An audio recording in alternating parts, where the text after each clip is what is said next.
Yo, what's up, everybody? What's up, everybody? Good morning. I think this is the earliest live stream I've done because usually tired. But today I'm gonna get this started early. It's Sunday. That way, by the time my kids are ready to be out and about, I could dip and you know feel productive for a Sunday. Anyhow, I got a long list of things that we can go over. I'm not quite sure where I want to start. Good morning, good morning. What up, Bobby Ray Bands?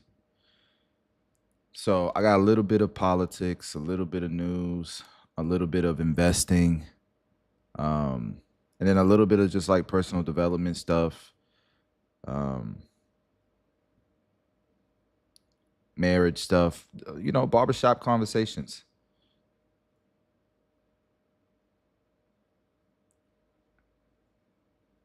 So,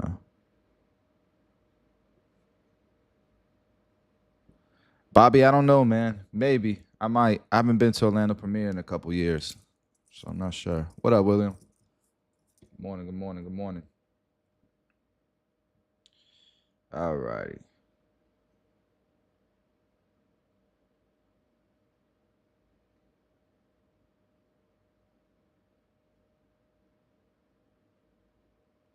What is this? Oh, check this out. We can start here. We just gonna start at the dumb stuff that people do, bro. And like even like men. Like check this out, guys. So, we live in this social media world, right? And I just feel like people are lost, out of touch. So out of touch. So, I'm on X and I hate X. Like X has to be the craziest place of just straight extremes, right? The racism that's on this platform is insane. And then like I'm just looking at, let me show you guys something. This was in front of my garage. This was in my garage. I don't know if you guys can see this. So that was in my garage. Somebody wrote on a car next to mine that. And I'm just thinking about like X has like this extreme race war going on, and it's not normal by any means. Like you're talking about you're talking about two extremes of people, and it's like there's a huge population of people that just ain't into this. It's just too much. But this isn't related to the racist stuff, but once we watch this video, I want to show you guys like the conversations people are having, the extreme race wars that people are having, and it's so stupid in 2025. It's so dumb. And then I love Officer Tatum, but lately his content has been stupid, and I'm gonna show you guys that as well. So let's check out this video first and foremost. So I told this nigga, I got. So look, that's a kid and that's a kid. That's a girl. That's a little girl. They look like high school kids, borderline middle school kids, and the little girl is squaring up with the little boy. And what he's saying is, I got millions of followers and I'm going to live stream this. So stop hitting the girl. If you don't stop hitting the girl, I'm just going to live stream this, and it's going to expose you. This is a grown man with two little kids. Now, granted, I don't know where this is at, and I am somebody who will tell you you don't just come in here and start swinging at people either. Like he shouldn't go attack that young man, because you never know. He might have something on him, a knife, a gun. These days, you never know. But you should break it up. You should try to intervene professionally. Hey guys, hey man, hey man. You know what I mean? Like, or grab the girl and protect her. You know what I mean? And walk her away, type of thing. Um, but you don't want to become, you know, the a victim in this either, right? Because we've seen that as well. So you got to be careful. You have to be careful, but you got to do something, right? This guy's just like, I'm gonna record, and this will make him stop. But it's content. But there's an extreme twist to this, and I want to cover it once you guys see it. Check it out. I got 1 million followers, and if he don't stop, he going on the internet.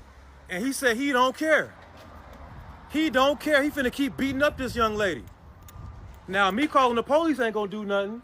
Ma'am, I already told this young man that he going on the internet. It's a Me calling the police ain't gonna do anything.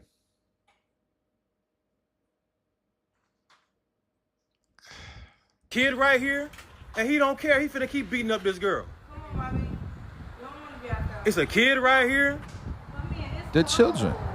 Look, he punched in the face. I hopped out of my car and told this man I got 1 million followers, and he going on the internet, and he said he don't care. He finna keep beating her up. Hold up.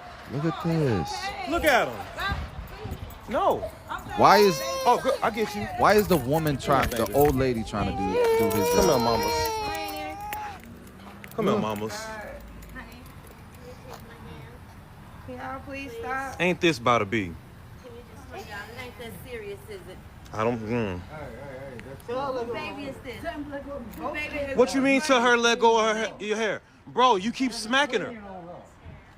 What you mean? Let go of his hair? No. Oh, his no. Oh, his no. You see? You see? No. No. No. No. No. So check it out. So this guy is worried about the dude recording. And I get it. Why are you a grown man just recording this instead of trying to do something about it? Why are you just recording this instead of doing something about it? And this man goes to the guy who's recording, walks past the little girl who's getting hit, just walks past her and is worried about this guy recording instead of stopping the fucking fight. Like, this is the guy, and then this is him. This is them fighting. This is the guy. He just walks right by them to worry about this man, like ready to fight with this man. So he's not worried about his safety. He's not worried about if this guy got a gun, gonna shoot him or anything like that. He wants to smoke with this guy instead of stopping the fight. You can't make this shit up. And apparently, this guy pulls out a gun. He pulls out a gun on the cameraman. You can't make this shit up, bro. And Brandon, I feel you, bro, but I personally know someone who's been shot trying to break up a guy beating on a woman. Because here's the thing. Sometimes that's a normal thing. And let's say you beat the dude up or something. All of a sudden, the woman that he was beating starts attacking you. Like, you got to be careful, because some of these relationships, all of a sudden, they turn on you and you just trying to help. You know what I mean? So you got to be careful. But nonetheless, you can't just let this go down either. You just got to be careful. It just blows my mind that these are two grown men, and this man just walks by two kids fighting to go after the cameraman, pulls out a gun on the cameraman, and they're still here fighting. Solve the problem. You can't make this shit up. It's social media. No. Stop recording.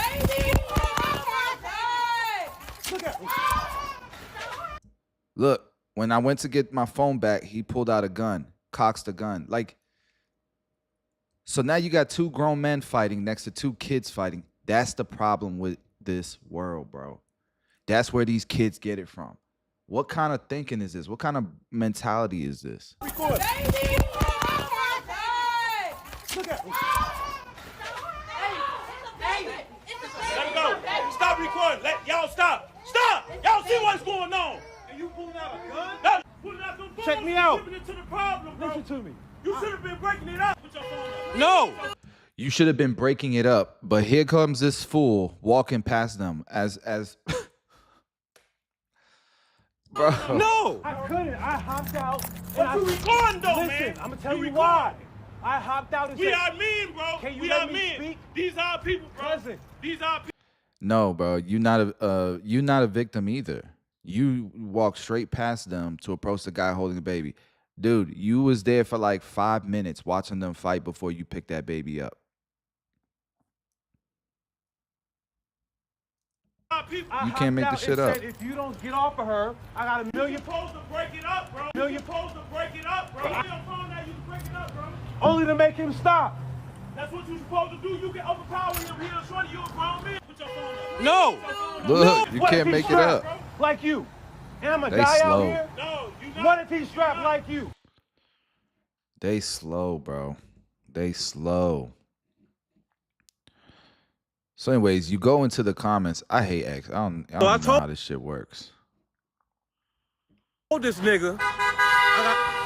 How do I look at the damn comments?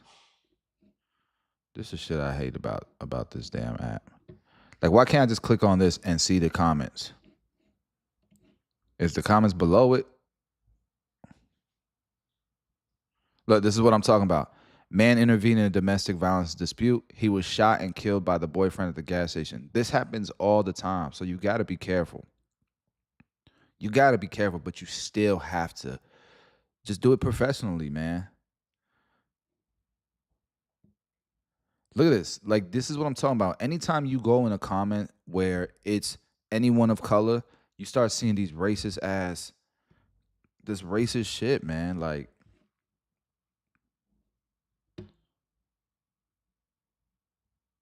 yeah, facts. Go break that shit up. The dude that pulled the gun is not in the right. They're both wrong. They're both dumb and wrong. You agree with him just walking by those kids? Why didn't he stop the fight? Exactly. So you can pull a gun on a person recording the assault for awareness, but can't do shit to break it up your damn self. Exactly. It's so funny how people are like, shout out to the man who cocked the gun. No, stupid. What are you talking about? That could have ended up in a mass shooting. That could have ended up even worse. What are you talking about? Like, if in Florida, everybody carries. What could have ended up happening once that guy pulled out the gun is the guy with the baby could have had a gun too, and it would have been a shoot. Now it would have been a shooting and these kids fighting, and it's just worse. It's just dumb. And there's people on here that are okay with it. Try to intervene, get shot. Don't intervene, get shot. But there's a way of intervening. You can't just come in here. Look, all three of them, yes, thank you. Look, see what I'm talking about? The generalization of black people. And it goes both ways. You got black people, saying crazy shit to white people. You got Mexicans saying crazy shit to everybody, to white people especially. This shit right here is insane. If you guys have seen this going viral, and her GoFundMe, and it's just like, why no sane people are defending any of this behavior. Have y'all seen the video of this lady? No sane people defend any of this behavior. But you got people who are on the extreme ends of both sides that are defending. Like, look at this one. I'm getting tired of black culture. Imagine if all you saw on X was, white trash trailer parks. Or if all you saw on X was, that's all you see on X is Chirac. Shit like Chirac, right? And bro, the one thing with X is I'll even hit these 3 dots and say, I don't like this content or whatever, and I still get the content. Look, remember what I told you guys? I remember breaking up a fight between a man and a woman, and I pulled the man off her, and the woman attacked me for restraining her man. See what I'm talking about? So you just got to be careful. Don't just get in there all willy-nilly. You know what I mean? You got to be, hey, guys, I come in peace. I just want to help you guys, break it up. Boom, boom, boom. I don't know what you guys got going on. Because you don't want to get shot.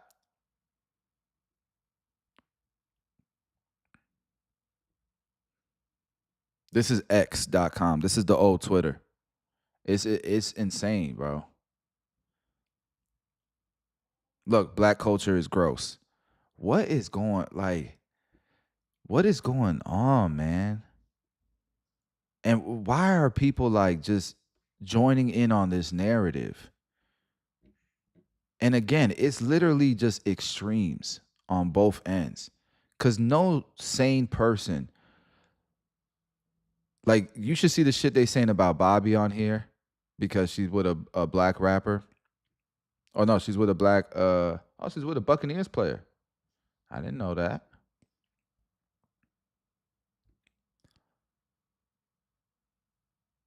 Look, shit like this, I guarantee you the on this little Mexican kid, the the extreme shit they talking. Look, little kid got beat up or is getting beat up, and I guarantee you the comments they saying wild shit in here.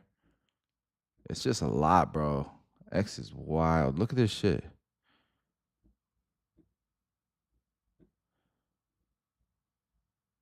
This guy debunks the Holocaust. Man, this dude is always just trying to get attention. So like this chick right here raised $523,000 because she called a 5-year-old the N-word. Like, let me see if I can find it. Look at that shit too. Let me see if I can find it. What's her name? Let me see.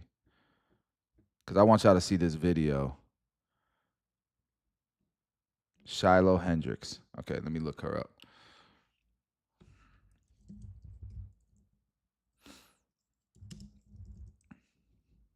Watch this video, guys.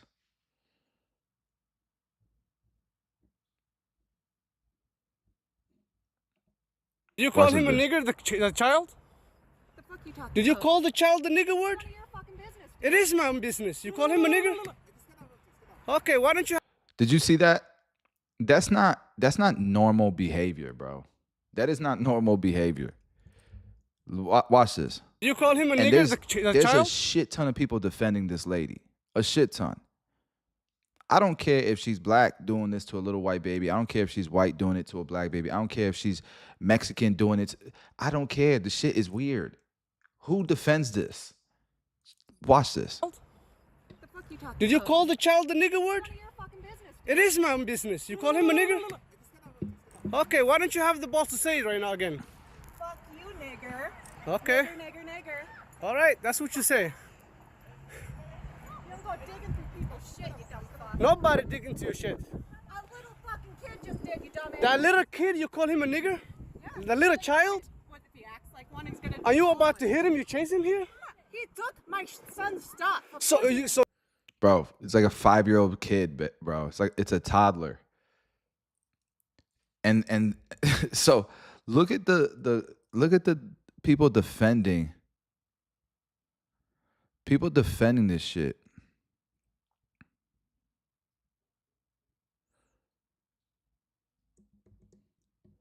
So she had apparently came out with a GoFundMe and raised $523,000. That's what they're saying. See if I can find it.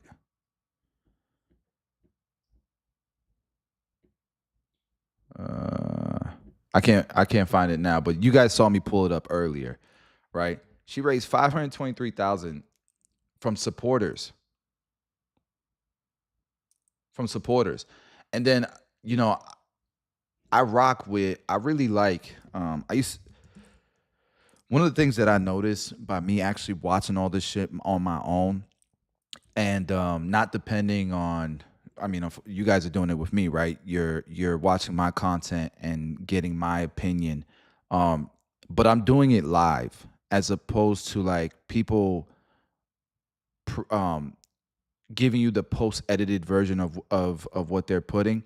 And it's almost like they're presenting to you their case for why they believe what they believe, and it's just convenient what they present to the viewer. And what I notice is a lot of the YouTubers that I really watched that have that style of content, you know, when I go and look at the information for myself, I'm getting different than these guys are.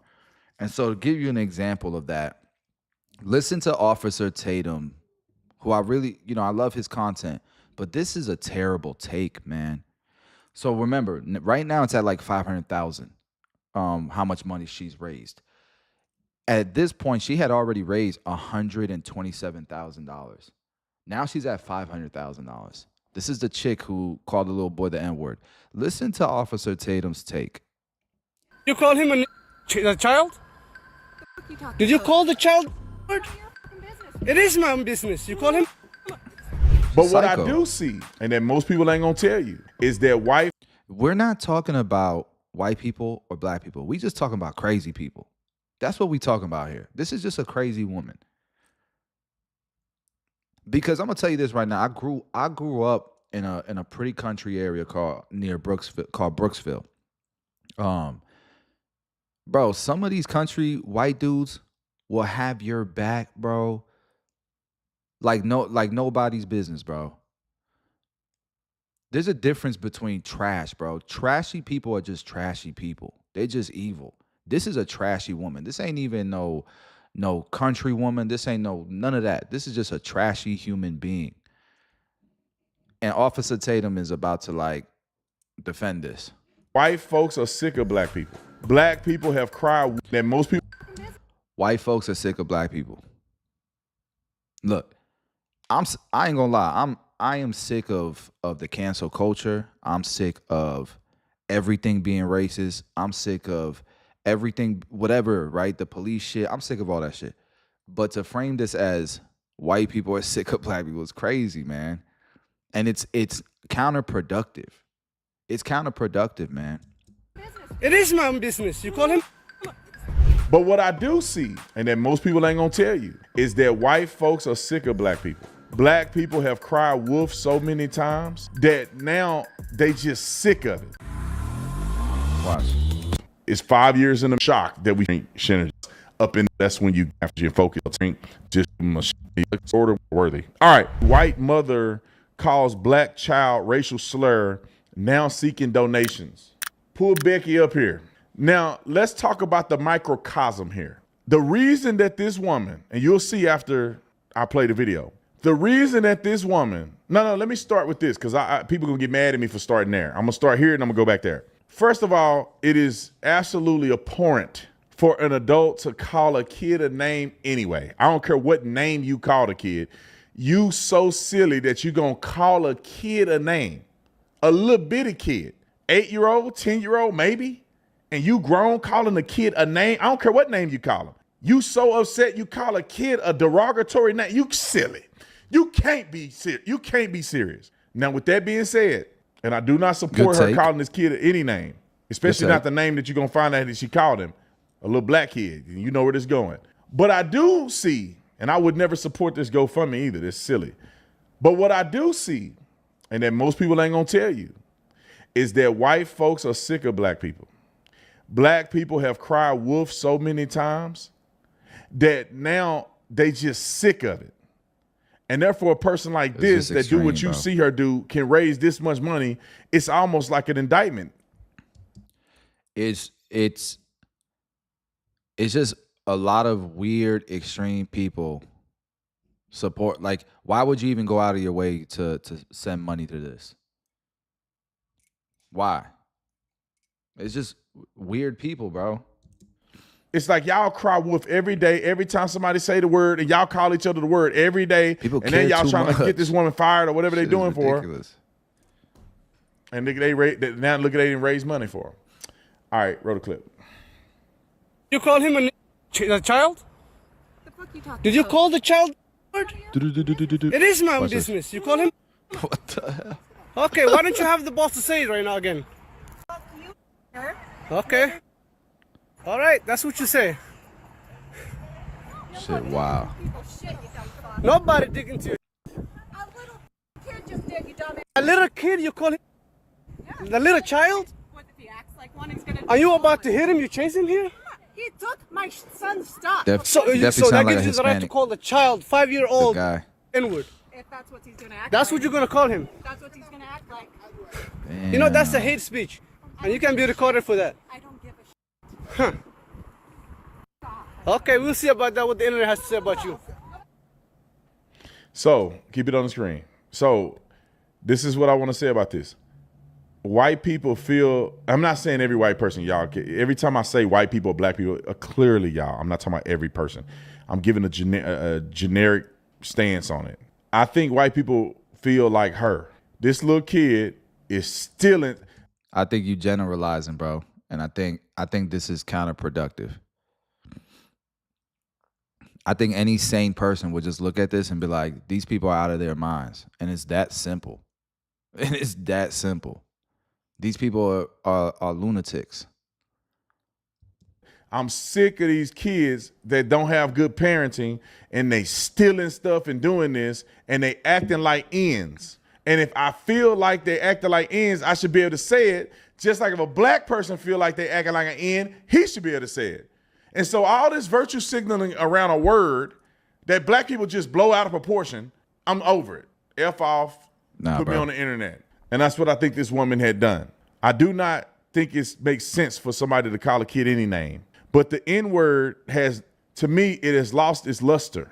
It has zero power. For some reason, if you want to be a victim, it now activates to having power. And that's why I would never feel sorry for, or there's no justification for a black person responding to the N-word no different than they respond to any other word. And it's even worse when black people get mad about the N-word. When I saw this and the lady called a kid an N, her calling him an N is irrelevant to me. What's relevant is that the fact that she called a kid a name in the first place.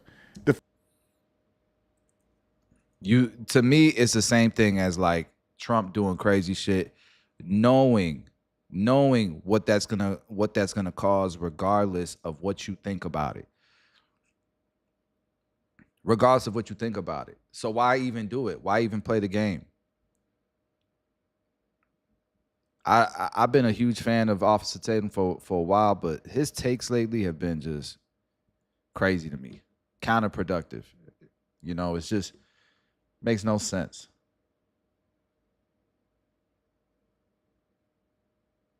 Thank you. This is what it is, bro. People are just fatigued, but I'm tired of crime and litter in my neighborhood. I'm tired of hearing about racism and white privilege. I'm just tired. I get it. I get that because that's all you're seeing on the media. That's all you're seeing on the news and all that stuff. But we all tired of this shit too. I'm tired of this shit too. But I ain't going over here donating to this lady. And I ain't gonna make a video talk about the N-word, you know, has no power and that, you know, she should just be able to say it. Like, what? Bro, can we just all get along? All these extreme people just going back and forth about this shit that's not even important, bro. It's not even important. I'm Mexican and I'm donating to this lady. See what I'm saying?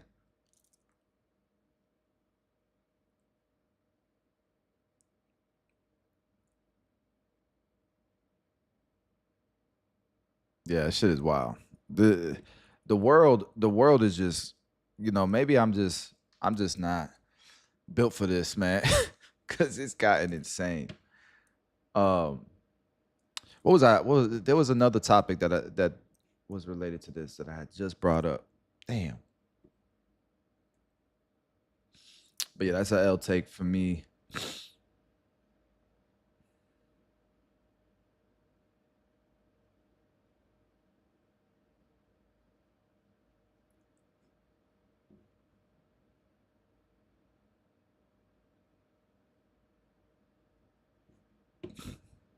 Treehouse, that makes no sense. Makes no sense. The reason people are donating is because they're sick of the double standards. Who cares? Like, I'm just not donating to it. Even if I'm sick of the double standards, I'm just not supporting that. There's no way I'm supporting that. Calling a little black kid the N-word. There's just no way I'm supporting it. It's wrong is wrong, regardless of, look, if you're sick of the double standards and you think it's wrong, that's wrong. But what this woman did is wrong as well. Why would I support that? Are people just that emotional they can't think straight? I know what the explanation is for this. It's stupid. It's dumb regardless.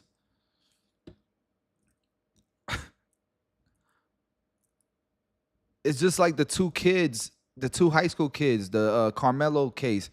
A kid is dead. Who cares if he was supposed to be under the tent or he wasn't supposed to be under the tent or this and that we got high school kids getting stabbed at high school events because they felt threatened. What happened to fights? What happened to fighting? Why can't kids get fight anymore and move on? You so scared you gonna stab this kid? Ain't no way, bro. It's just not okay. And anyone defending either side of that is just weird to me. We don't gotta argue about, oh, this kid was black, this kid was white. It's fucked up. Regardless, you got high school kids killing each other because of what? There's no fear for your life. You fight. Bro, I used to at least fight once a month. My ass would be in OSS, ISS. Had no problem with fighting. These days, kids are scared to get lumped up. They don't want to get lumped up. They don't want to fight. They don't want to put their hands up. Y'all don't think that's weird? And we got adults, grown adults, supporting this shit. Taking a side when it's just wrong. It's yeah, maybe I'm just crazy. I don't know.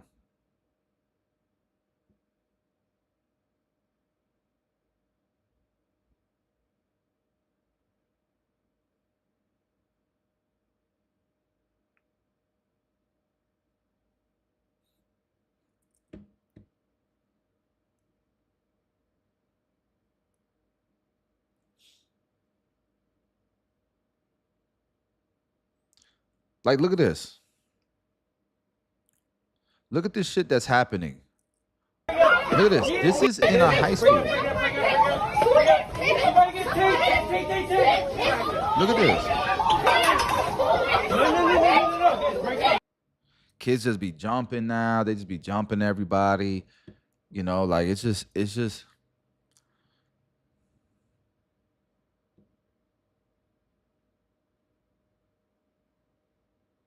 yeah, I agree. I donate all the time. I donate to people I don't know. You know, if it regardless of what color skin you have, bro.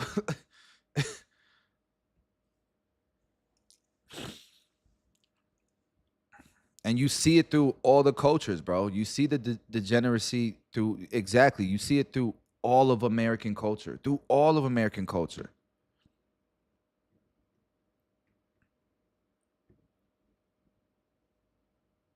I was watching this YouTuber, these white kids, YouTubers pranking these white kids, and the white kid pulls out a gun on the YouTuber. We don't play that around here. We don't play that around here. Pulls out a gun. And these kids got to be 15 years old, 16 years old.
Yeah.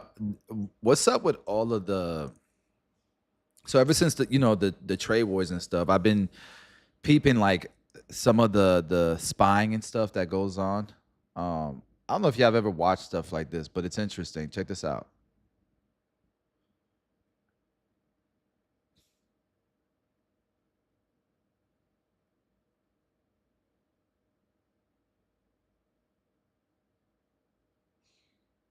Check this out. And a mid-level officer in one of its provincial bureaus. He attempts to recruit the GE engineer as an agent using techniques known as tradecraft. Jim Olson is a former chief of counterintelligence at the CIA. So this is what I'm talking about. So like a lot of American brands will have, intellectual property, IP molds, stuff like that in factories. And there will be spies in these factories that will steal the molds for Chinese brands or other Chinese factories. And it doesn't just happen in China, but they come here to American companies and do it as well. But that's illegal. That's illegal to do. So check this out. You have to pretend to be someone else. That's your cover. A decorated spy who was undercover in Paris, Vienna, and Moscow, Olson made the difficult decision to come in from the cold to teach the country's next generation of intelligence officers at the Bush School at Texas A&M University. As the prosecutor's expert witness on tradecraft, Olson says Xu Yanjun's wooing of the GE engineer was textbook. In LinkedIn, you're soliciting responses from prospective employers. And what the Chinese do is they respond. And they do it under the guise of something that is innocent sounding. Would you be available to come to China at our expense to do a guest lecture? It's above board, it's unclassified, all expenses paid. They wine them and dine them. They flatter them. So far, none of that sounds like spying. It's That not sounds spying like yet. networking. It's spying from the Chinese standpoint because they're sizing this person up. They've got designs on that person. They're not satisfied with an unclassified lecture. They want to get their hands on the goods. They want to get into the classified realm, into the trade secret realm. Prosecutors say that while the GE engineer tells his bosses he's going to visit his family, he leaves out one crucial bit, which is against company policy. He went on the trip and didn't tell the bosses that he was going to give this presentation. And that's what initially we were investigating. GE and law enforcement discovered the engineer had taken company material to China to help him prepare for the presentation. It was material so sensitive that you need a license to take it out of the country. After the FBI confronts him in GE's offices, the employee begins to cooperate. So what the FBI does is they take control of the operation.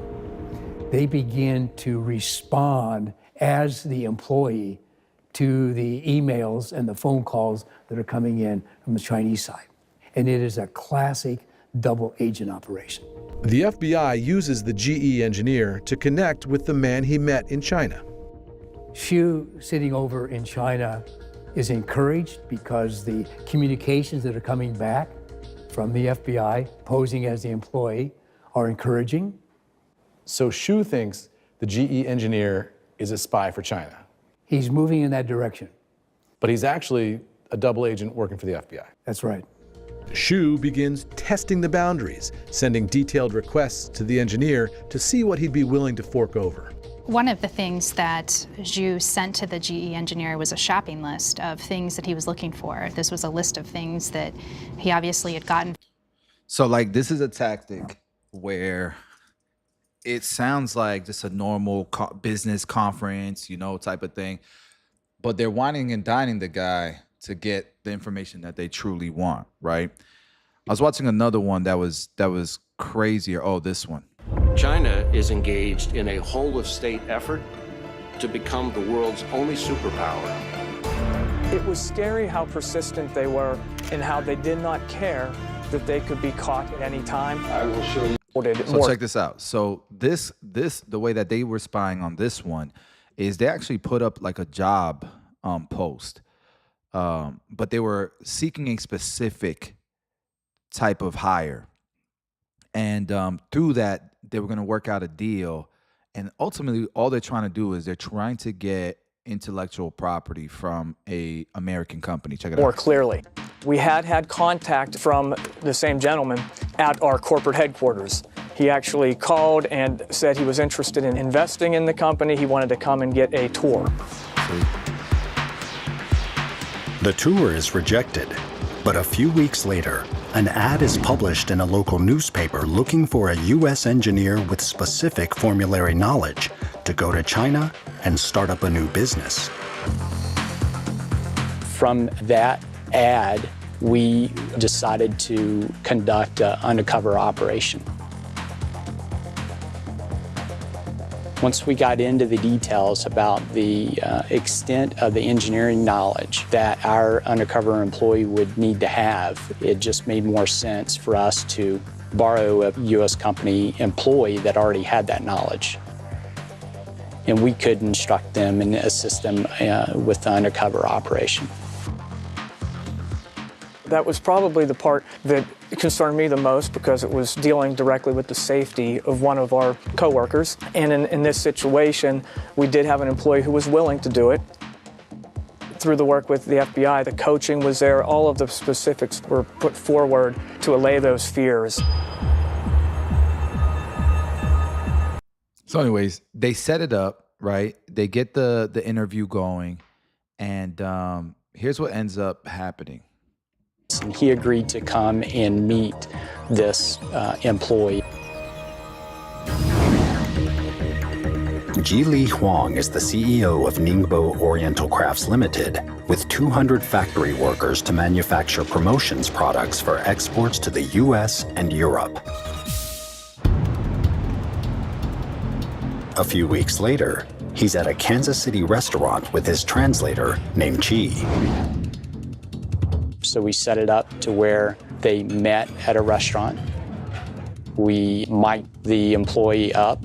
We instructed him and gave him certain clues. We had certain words. Right off the bat at that restaurant, they were very interested in the information he had to provide. They were very happy to pay $100,000 and wanted the exchange to happen right away. That's what I'm talking about. The undercover. So they'll do this in China, right? And they'll offer a factory worker like 10 grand to get the information that they want, the classified information that they want. And for a lot of these workers, 10 grand is like 3 years salary, 4 years salary, right? But then they'll do the same thing here in America and they'll offer like 100 grand to this employee. It's crazy. The employee agrees, but says he'll have to return to the facility in order to get everything Huang has requested. They agree to meet the next morning and exchange the trade secret information for the cash. Come in. Oh, this room is nice. I was trying to rest. Oh, go ahead and sit there. Okay. Lots of long night. Let's put this down here. We're going to need light here in a minute. Yeah. So how was your evening? Yeah, very nice. Very tired. Very tired. Very tired. Long night. I was able to get everything that was on the list. Everything. I have 2 discs. The employee needs to confirm that the men are fully aware that what they're doing is illegal. Lots of security. Yeah, again, I could get in a lot of trouble, but I think we'll be okay from what I did last night.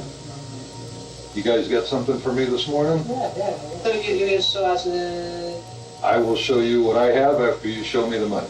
Okay. Crazy. Straight up sting operation. Yeah. Don't worry about the door.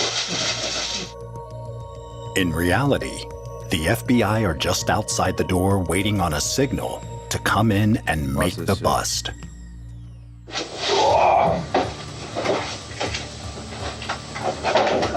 Whoa. This. Now, understand, this is the formula for the glass. This is secret. It's confidential. And you understand that, right? Watch, the So cops when you about to hide bust this in in. your luggage, you need to make sure that nobody can see.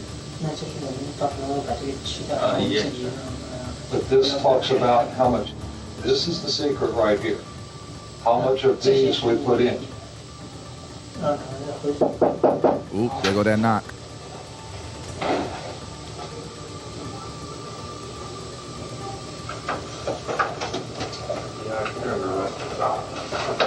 FBI, you're under arrest. Stand up. FBI, you're under arrest. Stand up. Stand up. Turn around. Stand up. Turn around. Turn around here. Stay right there. Crazy. And I don't know if I showed you guys this part, but remember when they got denied? Away from the closest major U.S. city. So you'd think you're safe there. And you would think that nothing was going to happen there, especially from people from... So what they were saying is they declined a visit to the factory. And this factory's in the middle of nowhere, America. All right. Is in the middle of nowhere, America. And those Chinese guys who just got arrested by the FBI, they ended up showing up on the property and spying. Anyway, 4 hours a day, 365 days a year. Our manufacturing facility is 2 hours away from the closest major U.S. city. So you'd think you're safe there. And you would think that nothing was going to happen there, especially from people from out of the country. How would they even find us out there? But they did.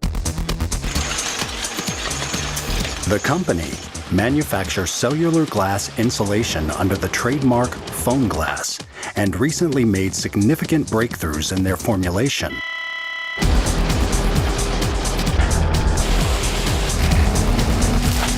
A few months after announcing they'd been opening in China, they discovered some uninvited visitors in their facility.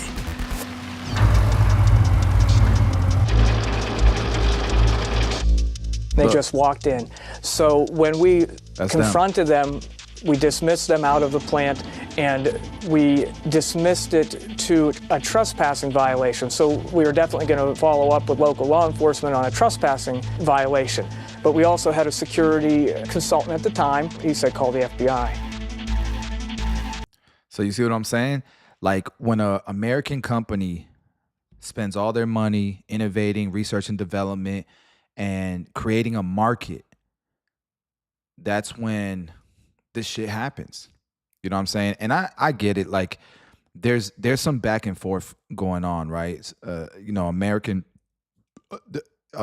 has had spies out there and stuff, and they have their thing going on.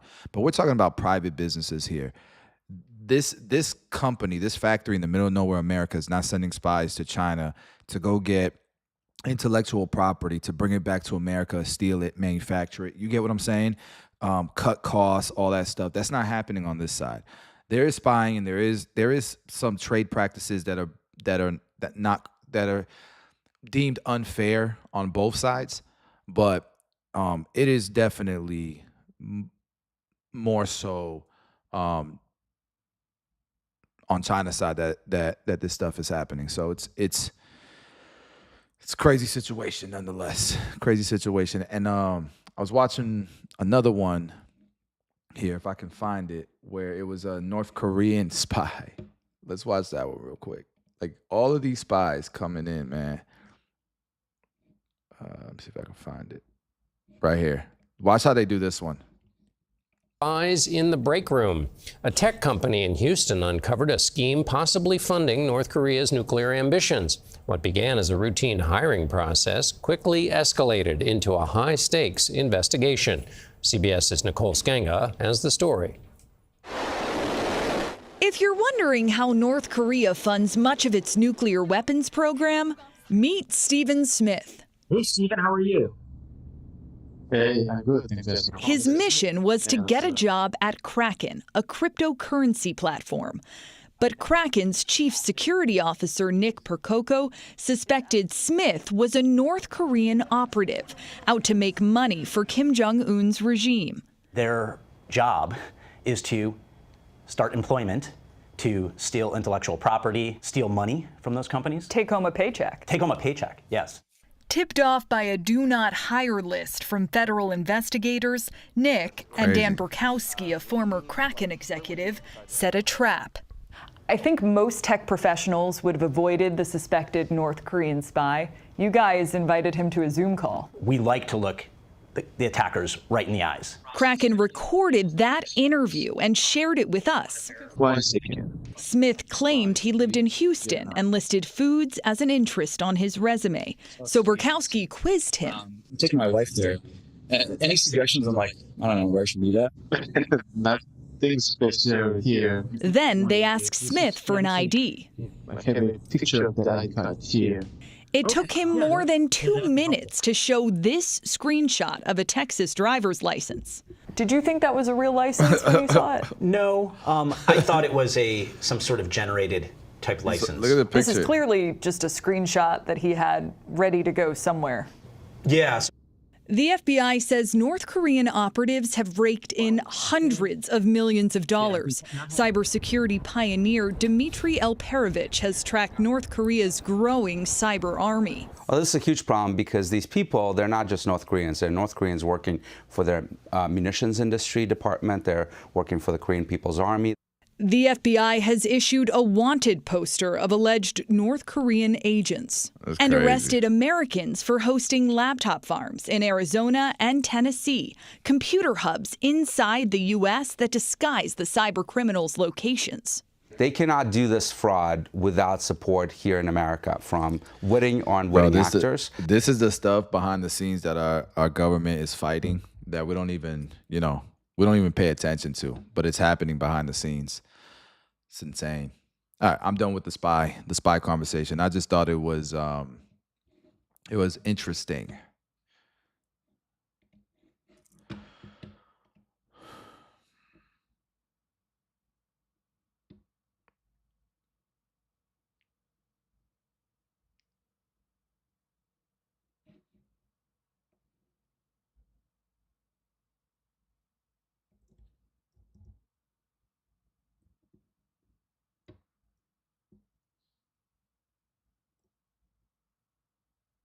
Okay.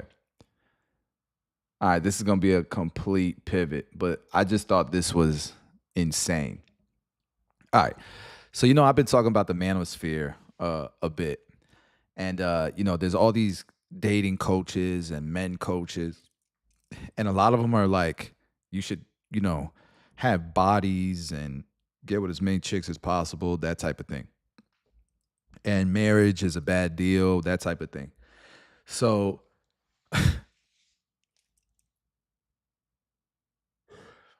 I find debates on YouTube pretty interesting because, I don't know how many of you guys are familiar with Stoicism, and the Platos, the Socrates, the philosophers, right? And how they believe in Socratic discussion, in debates, and challenging people's philosophies. A lot of what we know today and what we believe in today is based on what philosophers have come up with, and a lot of them is faith based, it's Bible based. Nonetheless, bro, listening to this was the most insane thing of what some of these coaches believe in, and it's just out of this world that there's a huge community of guys that think like this, right? But then this guy, he took it to the next level. And I am not like, I'm not anti-LGBTQ, whatever you want to call it. Like I believe, God gave people free will, do your thing. It's between you and God. You know what I mean? I have my core beliefs and what I teach my family and what I teach my children.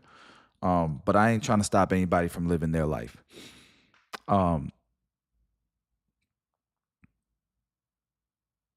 Nonetheless, y'all gotta listen to this.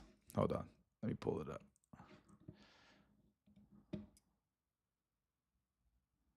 And you guys let me know what you think about this. Okay. So this is a red pillar, a manosphere coach to young men who teaches them how to pull women, how to date, right? And his claim to fame is that he's slept with 1,500 different women. That's a flex. Apparently, that's a flex. But let's go deeper into some of his beliefs, because you got to be a crazy person, in my opinion.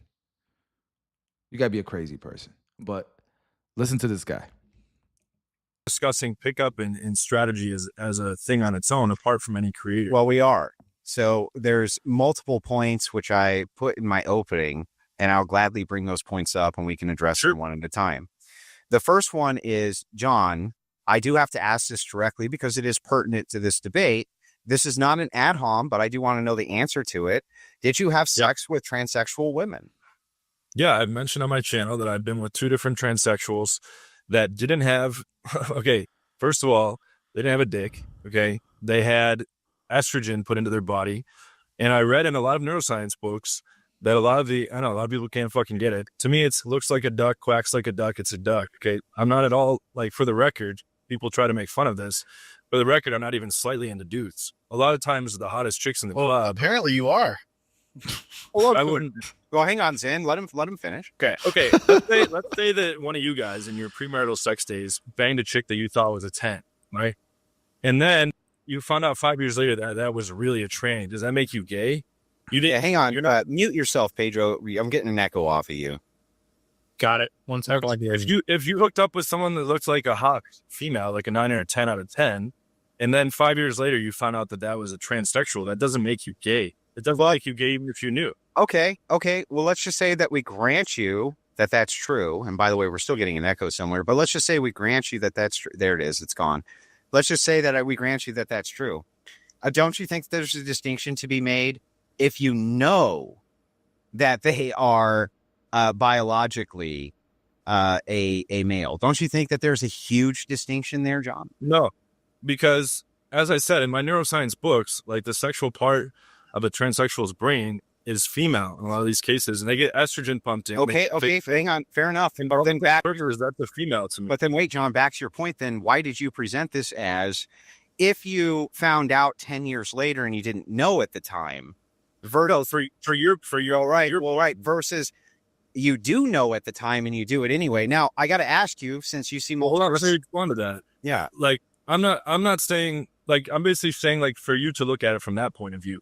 Like, if you bang, let's say it's hypothetically possible that you could have hooked up with a transsexual and you didn't know it, or it could have happened to anyone, right? It could happen to someone. And then they find out later that it was really a guy. Okay, but there's no knowledge there. That's different. Yeah, but there's no knowledge there. That's not what you're saying, but my bro. point is that it has all the characteristics of a female.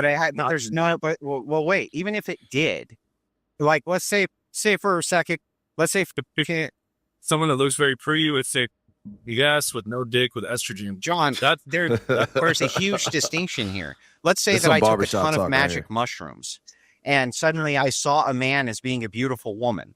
Not the same. But let's just say I did, because I was not at all the same. I'm not ever going to be allowed to ask a fucking question that doesn't answer all of your. Are you ever going to let you do that? Yeah, guys, I think it's fair. I've allowed you, Alex. All right, so look, just to give you guys context, a lot of these guys, they just debate philosophies, right? And so John is trying to say, if you didn't know and you find out 5 years later, are you gay? Well, no, you didn't know, right? But at the same time, he's saying that he does know and he still doesn't think so. Like, it's a biological man and you still go through with it. To me, you're gay. And nothing against you, but that's what it is. Like, if that's your thing, that's your thing. But to teach men that somehow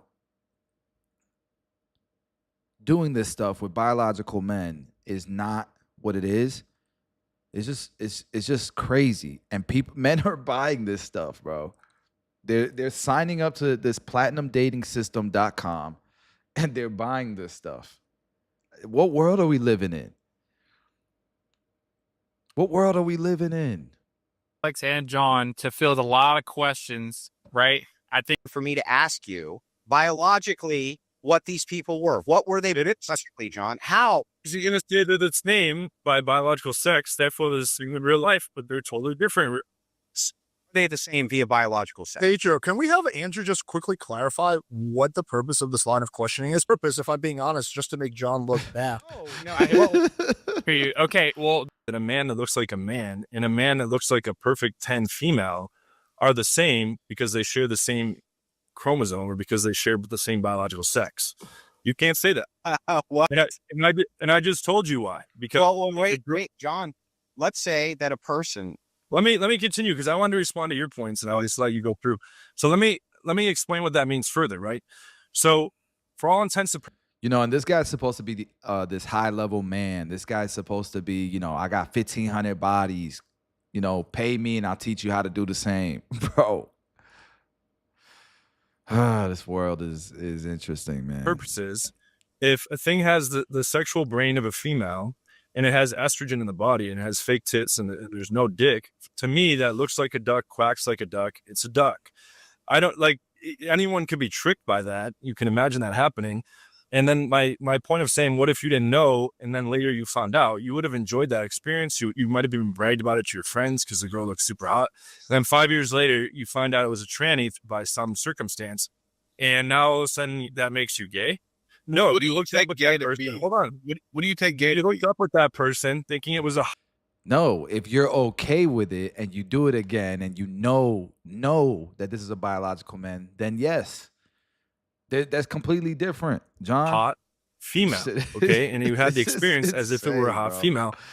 This is insane, bro. So I go into the comments and one guy goes, dude has absolutely not slept with 1,500 women. This was funny. Walking away from this with only one thing. John is a gay man. Bro, for 3 hours, they debated this shit. For 3 hours, they debated this. John is an idiot. Let me see how many subscribers John has.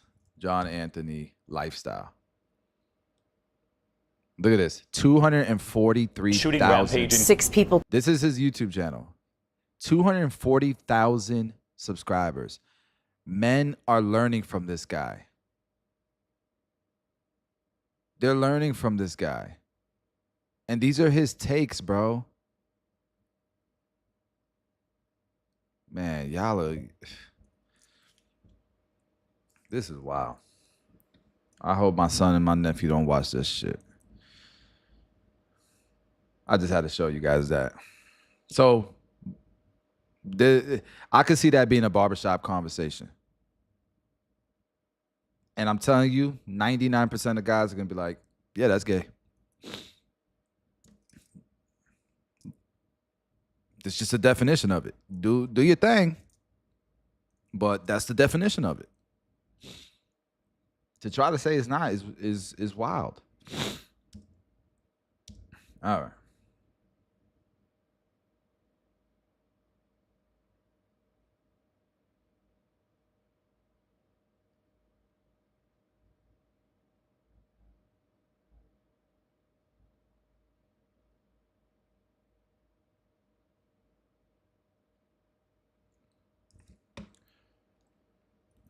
All right.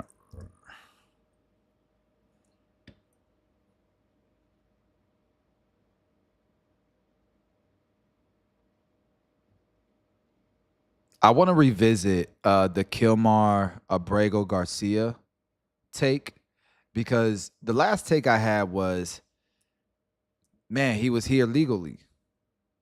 You know what I mean? Like, and they don't really have proof that he's MS-13 and stuff, but and then the pictures, the photos of his hands don't really prove that he's MS-13. You know, that famous photo that Trump put up. I'm not really buying that one either. That's not enough to me. But man, it's been getting bad for Kilmar Abrego Garcia, and this whole concept that it's unconstitutional.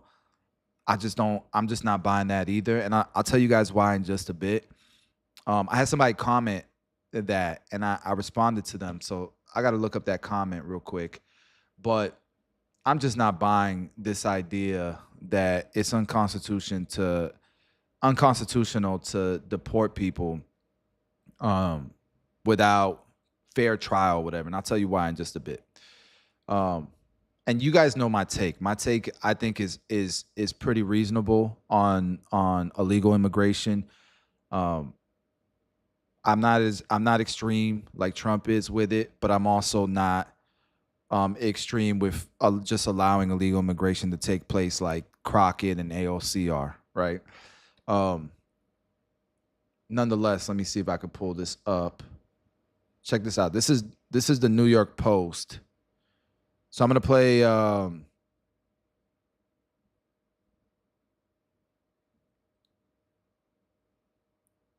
Check this out.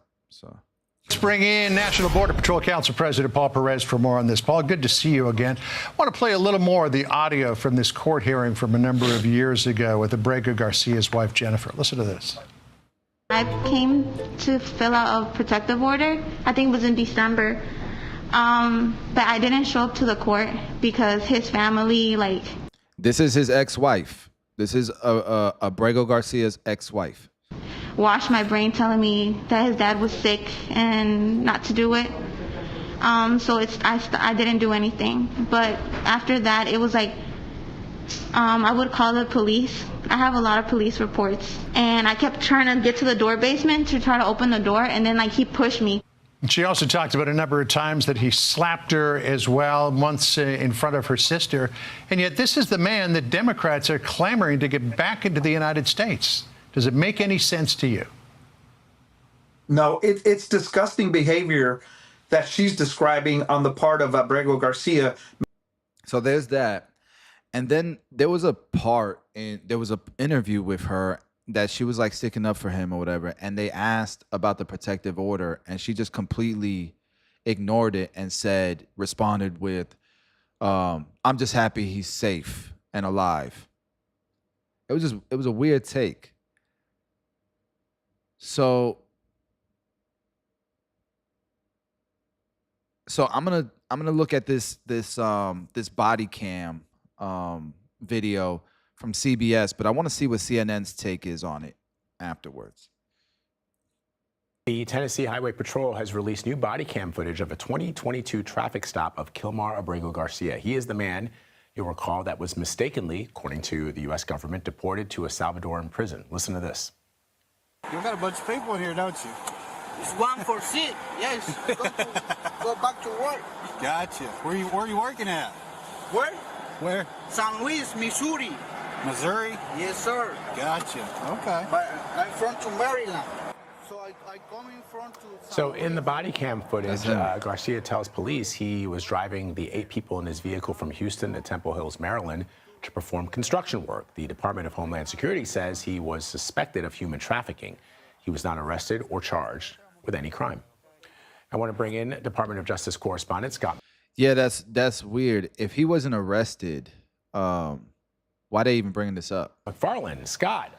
So the DOJ has been trying to frame this incident as a way to justify Garcia's deportation, but we just said he wasn't charged with a crime. He wasn't charged with human trafficking. Yeah, he was issued a citation for a traffic violation after that footage was recorded. This is going to be mechanized, and to a degree has already been mechanized by the Trump administration for the second of 2 battles over Kilmar Abrego Garcia's detention. There's the legal battle, but there's also that political battle. And they have said that this video gives more evidence that this was a righteous deportation, that this was somebody who was face-to-face with law enforcement at one point. The political battle has an uncertain future, but the legal battle has a date certain. Vlad, there's going to be a hearing or deadlines next week. Yeah, so that's weird that they would even show this because he wasn't charged with trafficking. Why even bring this up if you're the Trump administration? It just makes you look bad. But he obviously beat his wife, and she obviously begged for protection against him. And that's not cool. And he obviously came in here illegally, right? And so he doesn't check all the boxes of being a good person. You know what I mean? Like, I see CNN going over the top to try to make him look like he's this Maryland father. He's not. He came in here illegally. But I also see, the Trump administration doing way too much to make him look like he's trafficking people and doing all this shit. I mean, the guy obviously isn't a good guy, beating up his wife getting restraining orders, that type of shit. So I'm not defending the guy whatsoever, but I can see why it's just too extreme on both sides. The guy just shouldn't be here, and that's enough. That's enough to say, because here's the way I look at it. I am so tired of these woke laws, like the way that the left protects squatters, for example. You're telling me that you can come into my property and just make it your home without any permission, and I have to go through a process to get you out?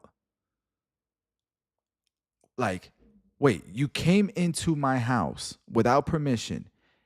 Now you're living there as a squatter, and I have to go through a process with the courts to get you out of my house, spend all this money, lose all this money on a mortgage.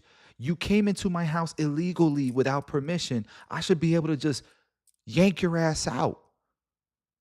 You broke into my place. The squatter laws are insane. And to me, it's the same thing. It's very, very similar. You can't just come in here and now we got to go through court and stuff to get you out. I don't think that person deserves whatever you call due process. I don't think that the law was designed for that, if I'm going to keep it real with y'all. And so, this whole argument that he was a Maryland man and he deserves due process and all this, technically, no. I don't subscribe to that. You could be against landlords and against real estate investors and hate rich people and stuff, but you don't get to just come into people's houses and live there. Meanwhile, these people are paying for a mortgage that you're not paying rent for. They got to pay for court fees and go through all this process to get you out of their home. And then the home is probably damaged. So then you got to fix it up, get it rented. And the people that this is happening to a lot, it happens a lot in New York City, these squatters. It's regular people. It's regular people. It's not rich landlords. It's regular people that this is happening to. And these squatters are being protected. They deserve due. No, the hell they don't. Get them the hell out.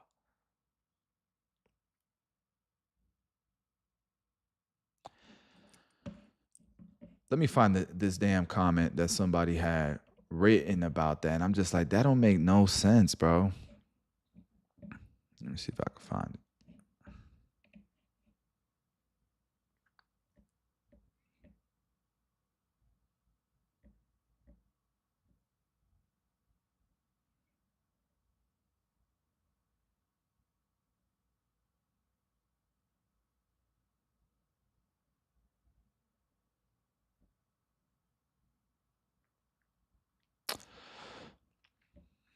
Somewhere here. I'm gonna find it. Did I tap into XRP yet? Yeah, I don't spend a lot of money on crypto. I spend $50 a week on XRP and $100 a week on Bitcoin. So, and I've been doing that for a while now. So, not XRP. XRP I just started, but Bitcoin I've been doing that for years. Like from 18,000. When it dropped all the way down to 18, it was crazy.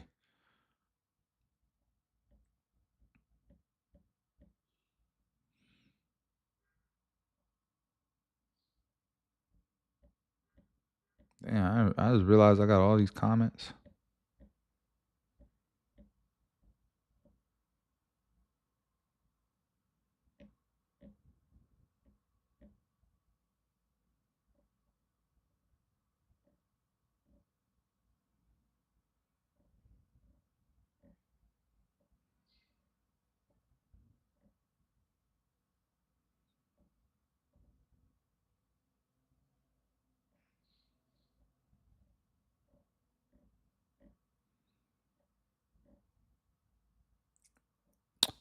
Where the hell is it?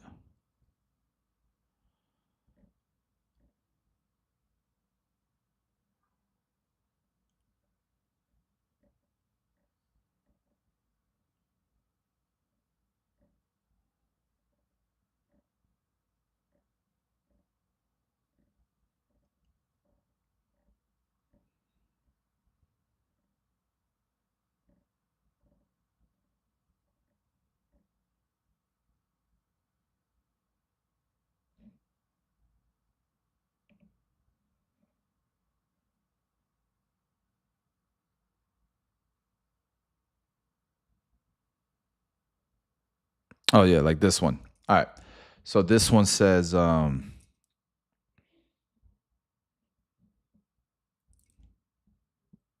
it? No, that's not it. No, that's not it. Hold on.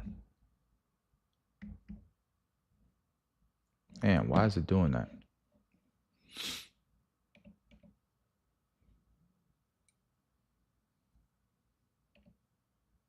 Yeah, here we go. So this one is saying, they never mentioned the crisis this administration had put us in. The reason is the agenda isn't getting done is because it's unconstitutional. So look, this country has been doing the same shit for many years and have done nothing about the issues that are going on.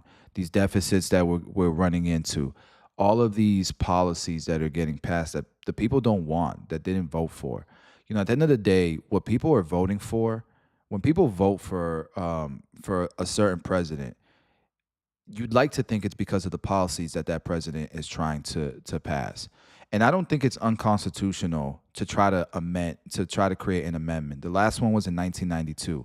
As long as it goes through the process that it's supposed to, then that's probably what the American people wanted, because those are the people they voted in office based on the policies that they said they would try to pass.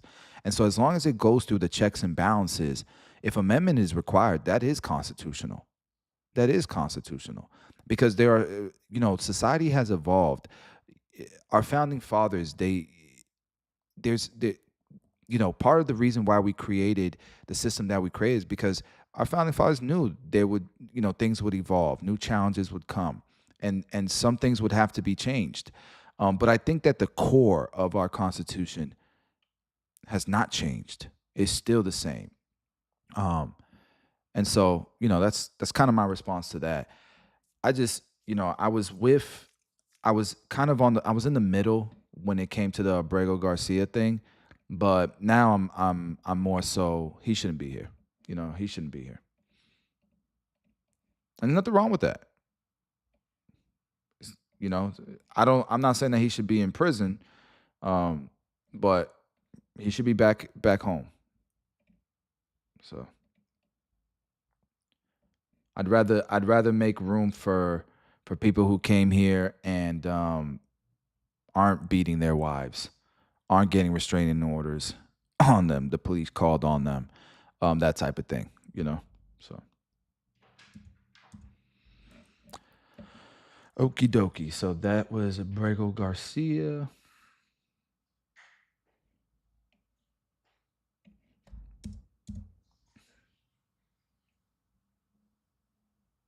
All right, next one I want to watch is Warren Buffett apparently is knocking tariffs, and I want to hear his take. I want to hear Warren Buffett's take. Why is he knocking tariffs? It's Warren Buffett, man. It's Warren Buffett. When he speaks, we got to pay attention. Let's hear him out. Bill Mitchell, I received more questions about this than any other question. He writes, Warren, in a 2003 Fortune article, you argued for import certificates to limit trade deficits and said these import certificates basically amounted to a tariff. But recently, you called tariffs an act of economic war.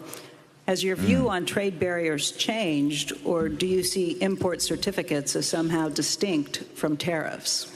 Yeah, well, the import certificates were distinct, but their goal was to balance imports against exports, and so that the trade deficit would not grow in an enormous way. In fact, it would have, and it had various other provisions in it help third world countries at that time, as they were called, to perhaps catch up a little bit. And they had a variety of aspects to them, but basically they were designed to balance trade. And I think you can make some very good arguments for the fact that balanced trade is good for the.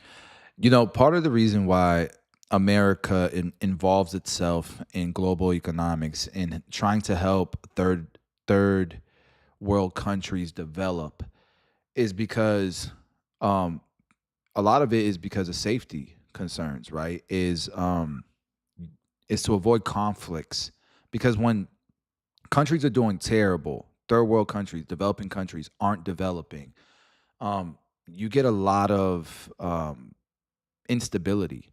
And this is where, you know, extreme groups are born in those environments. And so by helping countries develop, you create kind of like a rising tide, an everyone wins type of situation. I think that's good to have, because other problems, you know, worse problems come, more resources would be spent on conflicts if you don't try to help other countries develop. And I get that angle as well. Also, notice, you know, you see NBA players with the Gatorade on their counters. A boy Buffett's about his business. You know, he's a huge Coca-Cola investor. For the world, and the more balanced trade there is, the better. It will continue to be better for cocoa to be raised in Ghana, and coffee in Colombia, and a few things. And over time, the American industry has gone from being an agricultural country. This was nothing but an ag country. I mean, virtually, and that was only 250 years ago.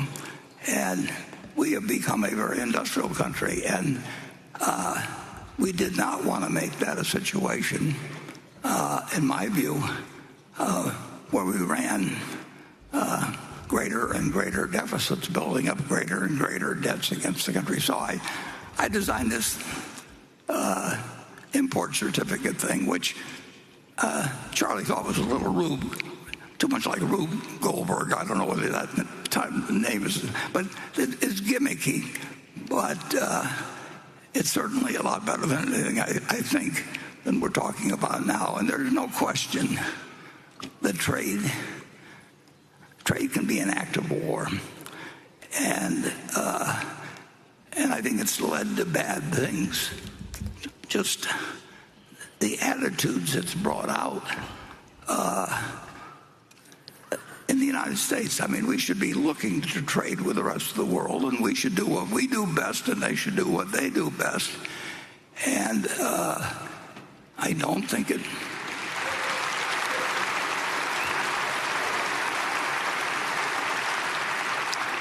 That's what we did originally. I mean, we were good at producing tobacco and cotton 250 years ago, and we traded it. And we want a prosperous world with 8 countries with nuclear weapons, including a few that are what I would call quite unstable. I do not think it's a great idea to try and design a world where a few countries say, ha, ha, ha, we've won, and other countries are envious.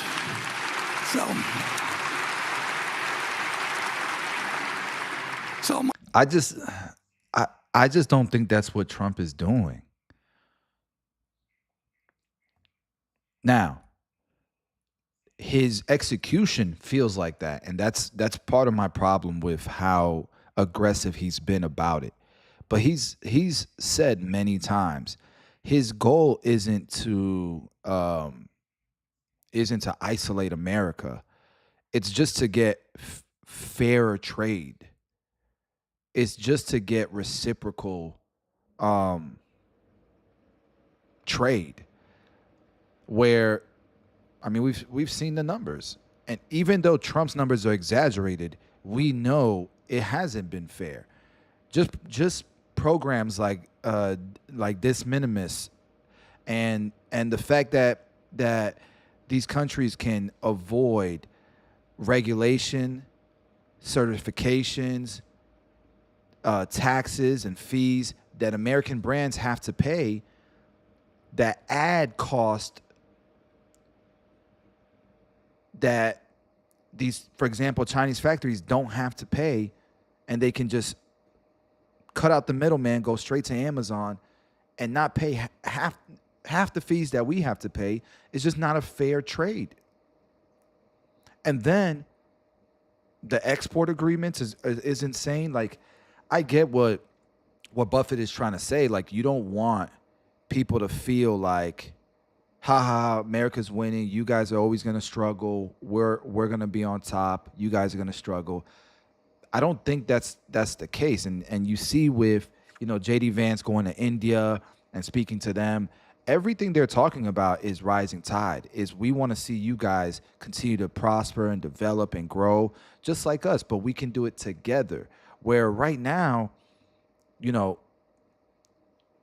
got countries like Norway with this crazy sovereign fund, not paying what they're supposed to pay into NATO, benefiting from America's crazy military, and we're in a deficit, and we're our people, the American citizens and taxpayers are struggling.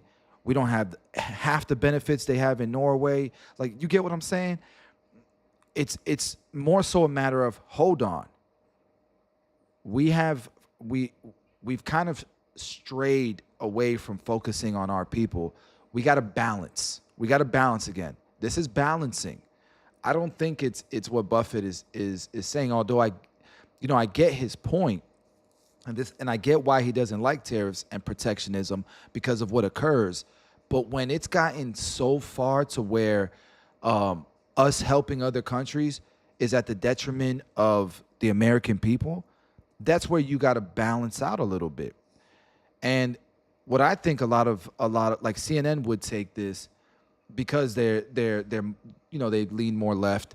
They would take this and use this as, see, Trump is destroying our country. He wants to shit on the world pretty much and laugh at everyone, say, ha ha, America's the greatest. But I don't, and he does do that, and I hate when he does that shit.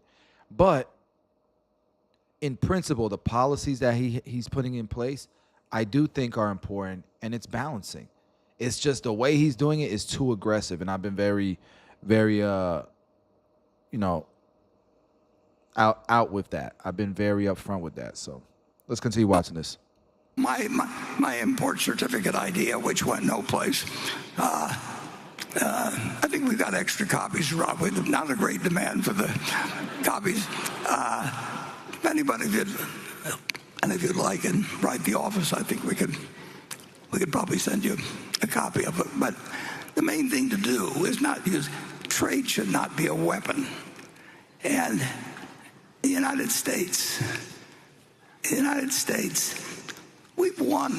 I mean, we have become an incredibly important country, starting from nothing. 250 years ago, there's nothing been anything like it. And it's a big mistake, in my view, when you have 7.5 billion people that don't like you very well, and you got 300 million that are crowing in some way about how well they've done. And I don't think it's right, and I don't think it's wise. I do think that the more prosperous the rest of the world becomes, it won't be at our expense. The more prosperous we'll become, and the safer we'll feel, and your children will feel someday. So that's the safer the world will feel, all of that, and that's what I've heard. Even though, what the media what gets headlines is when Trump says stupid shit, which he does a lot. But I also hear the policies that don't get headlines, and that's that they want everyone to win. It's just we got to be on a fair playing field. Everybody should be winning. Yeah. So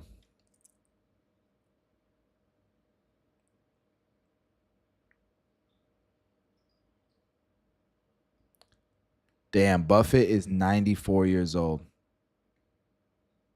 He's a treasure for sure. He's a treasure to the world for sure.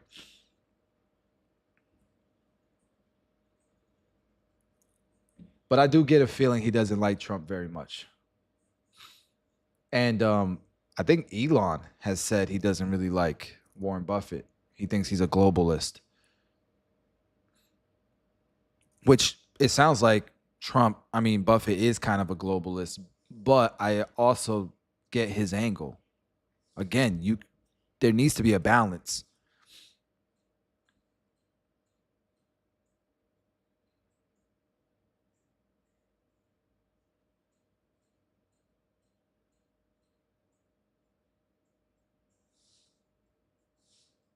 Oh, this one.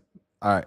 So we were just talking about, the manosphere and the guy with 1,500 bodies and him believing that being with a trans biological man who now identifies as a woman, who believes that's not gay. So we just watched that one, but there's another one where this guy, he married 3 different women in 3 different cities and was living 3 different lives. Bro, there's not something wrong with you if you do that. You guys don't think there's something wrong with you if you do that? How do you have the time to do that? It screams snake. Like, check this out. Charges for marrying 3 Florida women in 3 different counties at the same time. Tonight, those women are speaking out, saying the system that handles marriage licenses kept them in the dark. There are no safeguards, and that I feel like that's part of where the system failed. He took each one of us to a county over to get married in. If the counties did talk, that would have saved me a lot of heartache, a lot of money, a lot of stress. I-Team investigator Adam Walser breaks down how this could happen at a time when online records can be viewed with a few clicks of a mouse. A wedding usually signifies a lifetime commitment between 2 people embarking on life's journey.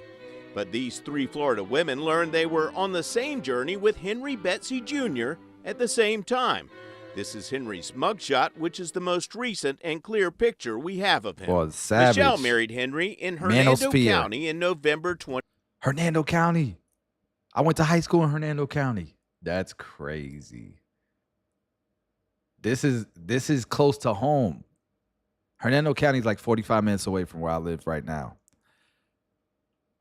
This man got to have a course. He got to have a course. 2022. I met him on Match.com. We met in early November. How soon did you marry Henry? It was very short. It was very soon. It was within about 3 weeks span. Henry was still married to Brandy, who married him in Manatee County that February. Brandy asked us not to show her face to protect her job. I met him on a dating app. The first time I'd ever got on a dating app. He said all the right things. When Brandy married Henry, he was still married to Tanya, spit my drink who out. obtained a marriage license in Gadsden County in November 2020. Tanya asked us to blur her face because she's a domestic violence survivor. Meeting him on a dating site and the way he portrayed himself, he sold the perfect person when in reality he was none of those things. I, Mr. Betsy, raise your right hand. You solemnly swear to affirm any testimony you are giving the truth, the whole truth, and nothing but the truth. Yes, sir. Michelle gave us cell phone videos of court hearings. Henry Betsy Jr. was arrested for felony bigamy last year after Tanya figured out she wasn't his only wife. I just started county by county putting his name in, and that's when I came up with the marriage to Michelle and the marriage to Brandy. She found me and she messaged me, and I had no idea that she was actually still married to him. I'm just looking because it's so bizarre. We never get discharged. The wives say marrying Henry was easy. You go to the records division, you apply for a marriage license, they take your information, they take a copy of your photo ID, then we got married right there at the courthouse. No questions asked, there was nothing that was flagged in the system for him having already 2 prior open marriage license. I did the paperwork and got married all within 15 minutes. In Pinellas County, 2,000 people get married at courthouses each year. There is a 72-hour waiting period for Florida residents, but that can be waived by a judge, and there is no required wait for people from other states. Pinellas County Clerk Kim Burke says Florida makes it easy to get married because the state is a big wedding destination. Does it surprise you that someone was able to be married to 3 different people in 3 different Florida counties at the same time? Well, it does surprise me, but unfortunately, there's not really safeguards to find that out. Burke says marriage applications. But I don't. Why is this the system's fault? Like, I get, okay, can we make the system better to avoid stuff like this? How this is like less than one. This has to happen to less than 1% of marriages. So it's just not a priority to make this, to create a solution for it. Like, y'all are adults. How the hell? There's no way in hell I wouldn't notice my wife living a double life, or vice versa. There's no way. Applications are based on the honor system. They swear that the information on the application is correct. And one of the things they have to show is that if they were married previously, how did the marriage end? Either was death, divorce, or annulment. But licenses and marriage certificates aren't compared to documents in other counties when they're sent to the state. Because if there were safeguards in place and there was cross-referencing on different counties here in the state of Florida, none of this would have ever happened. His wives, who met Henry on Match, They try and get a Tinder, and check. Stir, recently found his profile on another dating site while he was still legally married to them. Looking for a beautiful woman that understands the ups and downs of life, is trustworthy, and no games. His wives say they later came to believe their marriages had more to do with money than love. The day we got married, he was like, well, we need to make your bank account a joint bank account. We were either divorced or about to be divorced, maybe coming into something. Child support, alimony. This ain't a man, bro. All this effort to try to get a bag from 3 women. All this effort to try to get a bag from 3 women. If you just put it into a legitimate thing, you would make money, bro. You would get a bag. Like, this is crazy level of effort to get a bag. Anything that comes. And it's not even going to be a big bag. But you're going to marry 3 women in 3 different counties so that you can get money? With, the extra perks Can't of make this marrying a stuff newly up, bro. single divorced woman. So he hit the jackpot here. He did, 100%. Henry's financial situation appears to have taken a turn for the worst. Do you have any source of income presently? No, at the moment, sir. Do you have any money in the bank? No, sir. Michelle and Tanya say they escaped their marriage and obtained domestic violence orders after Henry became abusive. Brandy says she kicked Henry out of her house after just 5 days of marriage. Henry finally filed for divorce from Tanya following his arrest and is now seeking annulment for his marriages to Michelle and Brandy. Do you think there's any need to do anything else to? This man he had time to whoop these girls, these women. 5 days into marriage, he got kicked out. Like, bro, this is crazy. To prevent this type of thing. I just think it's too hard. I mean, as much as we have. And this is what happens when you're older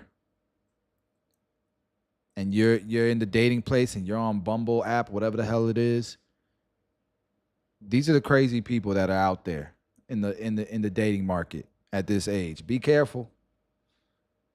You sure this is where you want to this is the playground you want to play in?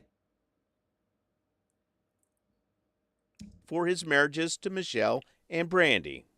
Do you think there's any need to do anything else to prevent this type of thing? I just think it's too hard. I mean, as much as we have records and so forth, people are very transient. You can get divorced in another state. Henry's wives are hoping he'll be convicted and spend time behind bars.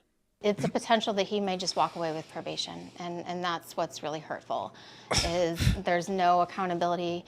There's nothing that is going to stop him from doing this again. Henry Betsy Jr. And so now these women who thought they were going to be married, at the age that they're at, they're back to square one. Back to square one.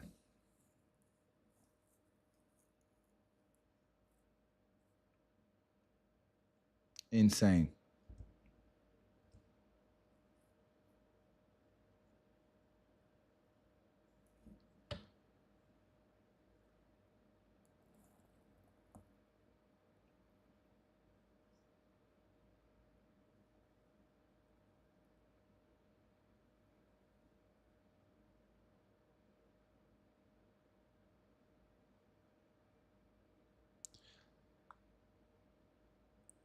All right, y'all. So there's another topic. So because I've been, the news has been a lot of politics because of Trump. One of the things that people always will mention is, their political ideology, right? Or, what political party they're part of. And it's confusing. You have the left, liberal, Democrats, and then you have the right, conservatives, Republicans. And lately, people have been using the same words to define different things. Or, a lot of times left equals liberal equals Democrat to a lot of people, but apparently it's different. And so I've been trying to nail it down because even politicians kind of conflate the words and have changed definitions, right? And so I want to kind of do some research on it, and I did. So I wanted to kind of break it down for you guys, if y'all don't mind. Let me see if I can pull it up. And so hopefully for some of you guys, this will, moving forward, help y'all with the definitions as well. Because now this all makes sense. And I use ChatGPT to help me out with this. Shout out to ChatGPT. Can I close this? Yeah, perfect. All right, so we're going to start with what we consider the left, okay? And so Democrat, the definition, a member of the Democratic Party, one of two major political parties in the U.S. So the range of views includes a wide spectrum from moderate centrists like Joe Biden, apparently he's a moderate centrist, to progressives like AOC, Alexandria Ocasio-Cortez. Not all Democrats are liberal or leftist. So liberal, leftist, and Democrat are three different things. So so let's talk about liberal. So this refers to people who favor individual rights, social programs, regulated capitalism, and civil liberties. Okay, I definitely have some liberal ideology. I believe in individual rights. I believe in some of the social programs, not a lot of them, but I believe in some of them. Some social programs are necessary. Unfortunately, in capitalism, people get left behind for whatever reason. It could be mental illnesses, drug addiction, disabilities, health concerns. There's a lot of reasons. And so we do need social programs for these people, right? But it can't be abused. It can't be corrupt. It has to be for what it is. And a lot of times it does get abused and corrupt. So again, there's a balance here. Regulated capitalism, I believe in that. I don't believe it. I believe, we got to be careful with monopolies. We got to be careful with corruption, with capitalists having too much power. And all of a sudden we have a bureaucracy because of it. We have to be careful with this stuff. And then civil liberties. Cool. Believe in that as well. So often support policies like universal health care, climate action, gun control, LGBTQ rights. Okay. Do I believe in gun control? Some. I believe everyone should have the right to bear arms until you become a felon and you've done crazy shit with guns, or you are not mentally healthy. You have, there's concerns with people's safety and you having guns. Like background checks need to be a thing. So I believe in some gun control, but I don't believe people shouldn't be allowed to bear arms. Climate action, some, of course, but I don't think we should have $1 trillion, $100 billion to go save, to do research on whether certain fish are binary or not, like weird shit like that, right? Universal health care, kind of, right? Do I believe that people should be forced to get it? No. And do I think it's the quality is gonna be as good? Probably not. So I don't know if this works, right? But I'm open to it. And then I believe, obviously, everyone should have rights. Like everyone should have rights, obviously. But just don't push it down, don't force it on my children. That's all. Like, don't force it on kids. And kids who can't consent to certain things shouldn't be consenting to some of the things that, that this group wants. I'm sorry. But I'm not. So I do have some liberal ideology for sure. And so this is considered center left in global terms. Okay, if you're for these things. But we're going to go deeper into this, and then you're going to get an idea of where you kind of stand, right? So just keep track of this in your head. All right, and then you have left or leftist, which is different than liberal, which is different than Democrat. So you have the political party, then you have the political ideology, which is liberal, and then you have a broader ideologist, which is left or leftist. And so this is more radical than liberal. This includes socialist, Marxist, democratic socialist, and anarchist. All of these are too extreme, in my opinion. And the right has some extreme views as well. And I definitely don't lie in any of these. Because they just don't work on both sides. But let's continue. So they're often critical of capitalism itself, not just how it's regulated, okay? So they're not for capitalism, which is insane to me, because even China made its crazy growth because of capitalism. Obviously, it's a regulated capitalism, but it is a capitalism. Support ideas like abolishing student debt, free college, universal basic income, redistribution of wealth is insane. Decreasing military funding to me is insane. Universal basic income, I don't think that's insane. I think that we should be able to make that work, but I don't think it's the way that they want to do it. I think Trump is kind of making some of that possible with trying to erase the deficit, create a sovereign fund, get rid of federal income taxes, like stuff like for people that make 200,000 or less, stuff like that. I think is very similar to what the purpose of UBI is. Free college, maybe, but not really, because I just don't believe our school system is producing productive adults. We're learning shit that doesn't really help with our economic growth or with people's happiness. And then abolishing student debt, I don't believe in that too. I shouldn't be paying, taxes to pay off people's college debt and making these universities all this money when half of their degrees do nothing for society. If I'm gonna keep it real, especially what's being pushed and taught at a lot of these campuses. No, thank you.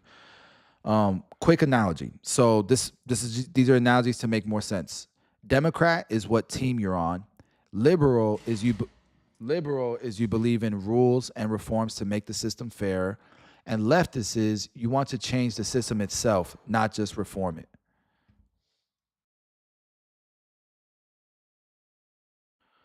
So look, Democrat, okay, you could be on that team, and there's a lot. You have the Democratic team. Liberal, you believe in rules and reforms to make the system fairer. I don't want to change the system, but yeah, there needs to be a referee sometimes, right? That just makes all the chaos. You ever been to an open gym, to LA Fitness, and there's no ref, and all is arguing bigger? You can't even get a game going. A game is taking an hour because people just arguing over calls. Can we get a ref, please? Can we get a ref? I mean, the people have to agree to the rules, And we'll vote to change rules here and there because the game evolves. But we need a referee, right, guys? To make it fair, the system smooth, right? And then you have leftists who they want to change the system itself, not just reform it. Like get rid of the police department, get rid of like shit like that. And that's too extreme. I believe that our country has in 200 people make fun of the US because it's only 250 years old. Glass half full. Look how much it has done in 250 years. Look how much it has done. It's doing something right. Why would we change the whole system? Makes no sense. But okay, so now we know what a leftist is. We know what a liberal is, and we know what a Democrat is. I can tell you, okay, I get these. I lean with these. Okay. But does that mean I'm a Democrat? Does that mean I'm liberal? I voted Democrat most of my life because of my liberal views. But then the leftists have been pushing me further to the right, and I'll show you why. So let's look at Republicans. So the Republican Party is the other major U.S. party. Generally favors limited government, which I'm for. Lower taxes, definitely. Strong national defense, definitely. Traditional values, definitely. It includes moderates, conservatives, and far-right members. All right, let's see what this looks like. Far-right would be like MAGA, okay, which I'm not with the whole MAGA thing. I'm with some of their views, but I'm not like extreme MAGA diehard. So conservative. This is opposite of liberal. So conservatives believe in free market capitalism. Yeah, I believe in that. But I also believe that the free market capitalism needs a referee. So, okay. Traditional family values, definitely, because statistically we know traditional family values creates productive people to society. Limited government intervention, absolutely. The more regulation, the more things become costly. Even tariffs is something like that, right? And something that people don't realize is, and this is part of the reason why Trump got mad at Amazon, is because they politicized the whole tariffs, but costs to things have always gone up because of government policies. And it's never been under a magnifying glass, right? The cost of college has gone up because of subsidies and government regulation. The cost of insurances and property taxes, that's government stuff, like our mortgages, the cost of mortgages, the cost of buying real estate, the cost of construction, all of it has been inflated because of government policies a lot of times, but you don't see a line item on it until now. So that's why, some of it is weird how we politicize certain things based on whatever our agenda is. And these huge corporations who have benefited from government subsidies and supposed to be Team America, it's one of those things where I get speaking to the American people, but American people already knew the tariffs were going to increase prices on things. We already knew that. And I don't know if you guys know this, but from 2019 to now, inflation had been up. They were saying 8-9%. That shit was like 20%. Look at the price of milk. Look at the price of everything. It's gone up 2x. Look at the price of a Big Mac meal. That shit went from like $7-8 in 2019 to $15 now. But you don't see McDonald's writing pandemic, printing $2-3 trillion inflation costs because of stimulus checks. Like, and obviously those line items probably aren't the reason why the price went up, but it's definitely because of bad policies. So anyways, let's continue.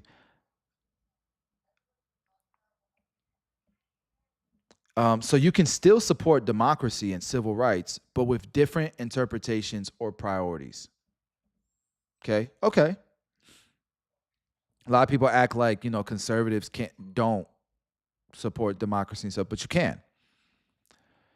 And so the opposite of a leftist is right-wing, far-right, nationalist, libertarian. Okay. So far-right may support authority, whatever the hell, nativism, anti-immigration policies, or even ethno-nationalism, which I don't support this. I don't know what this is. I support, and here's why it says anti-immigration policies. I don't know if I've ever heard somebody, or maybe far right is true. Far right might be true, but I don't think right wing support anti-immigration policies. I think they support anti-illegal immigration policies, which I support anti-illegal immigration policies.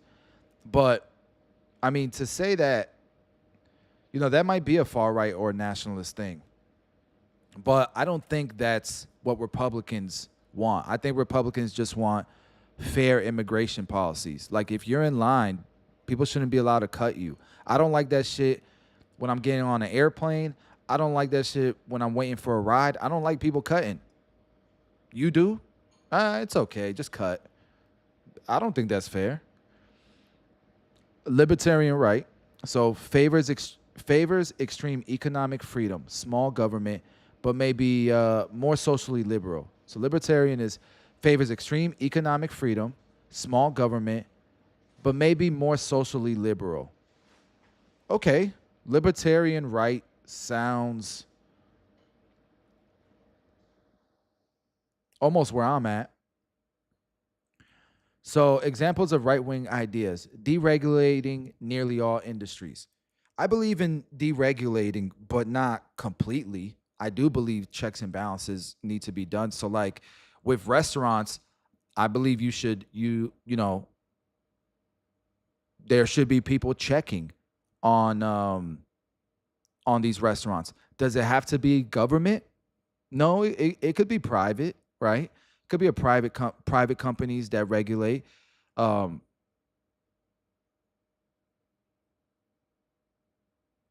Should you need like certain licenses? So I'll give you an example. In the barbering industry, you need a license. You need to do annual HIV certificate testing. There's more regulation, I feel like, in the barbering industry than there is with restaurants. A chef doesn't need a license to cook. A barber needs a license to cut hair. And what do you think is more of a health concern? People playing with your food or people playing with your hair? And I'm not saying that you can't get diseases and bacteria from your barber, but people have literally died in the hundreds from food poisonings and stuff like that. And there's not nearly the regulation there is in food as there is in the beauty industry, believe it or not. And so I do think some type of reforming needs to be done there. But I don't think deregulating nearly all industries is smart. That's a little extreme in my opinion. Eliminating welfare programs, that's a little extreme in my opinion. Do I think it needs to be reformed? Should people who aren't trying to get jobs continue to get welfare? No, I don't think so.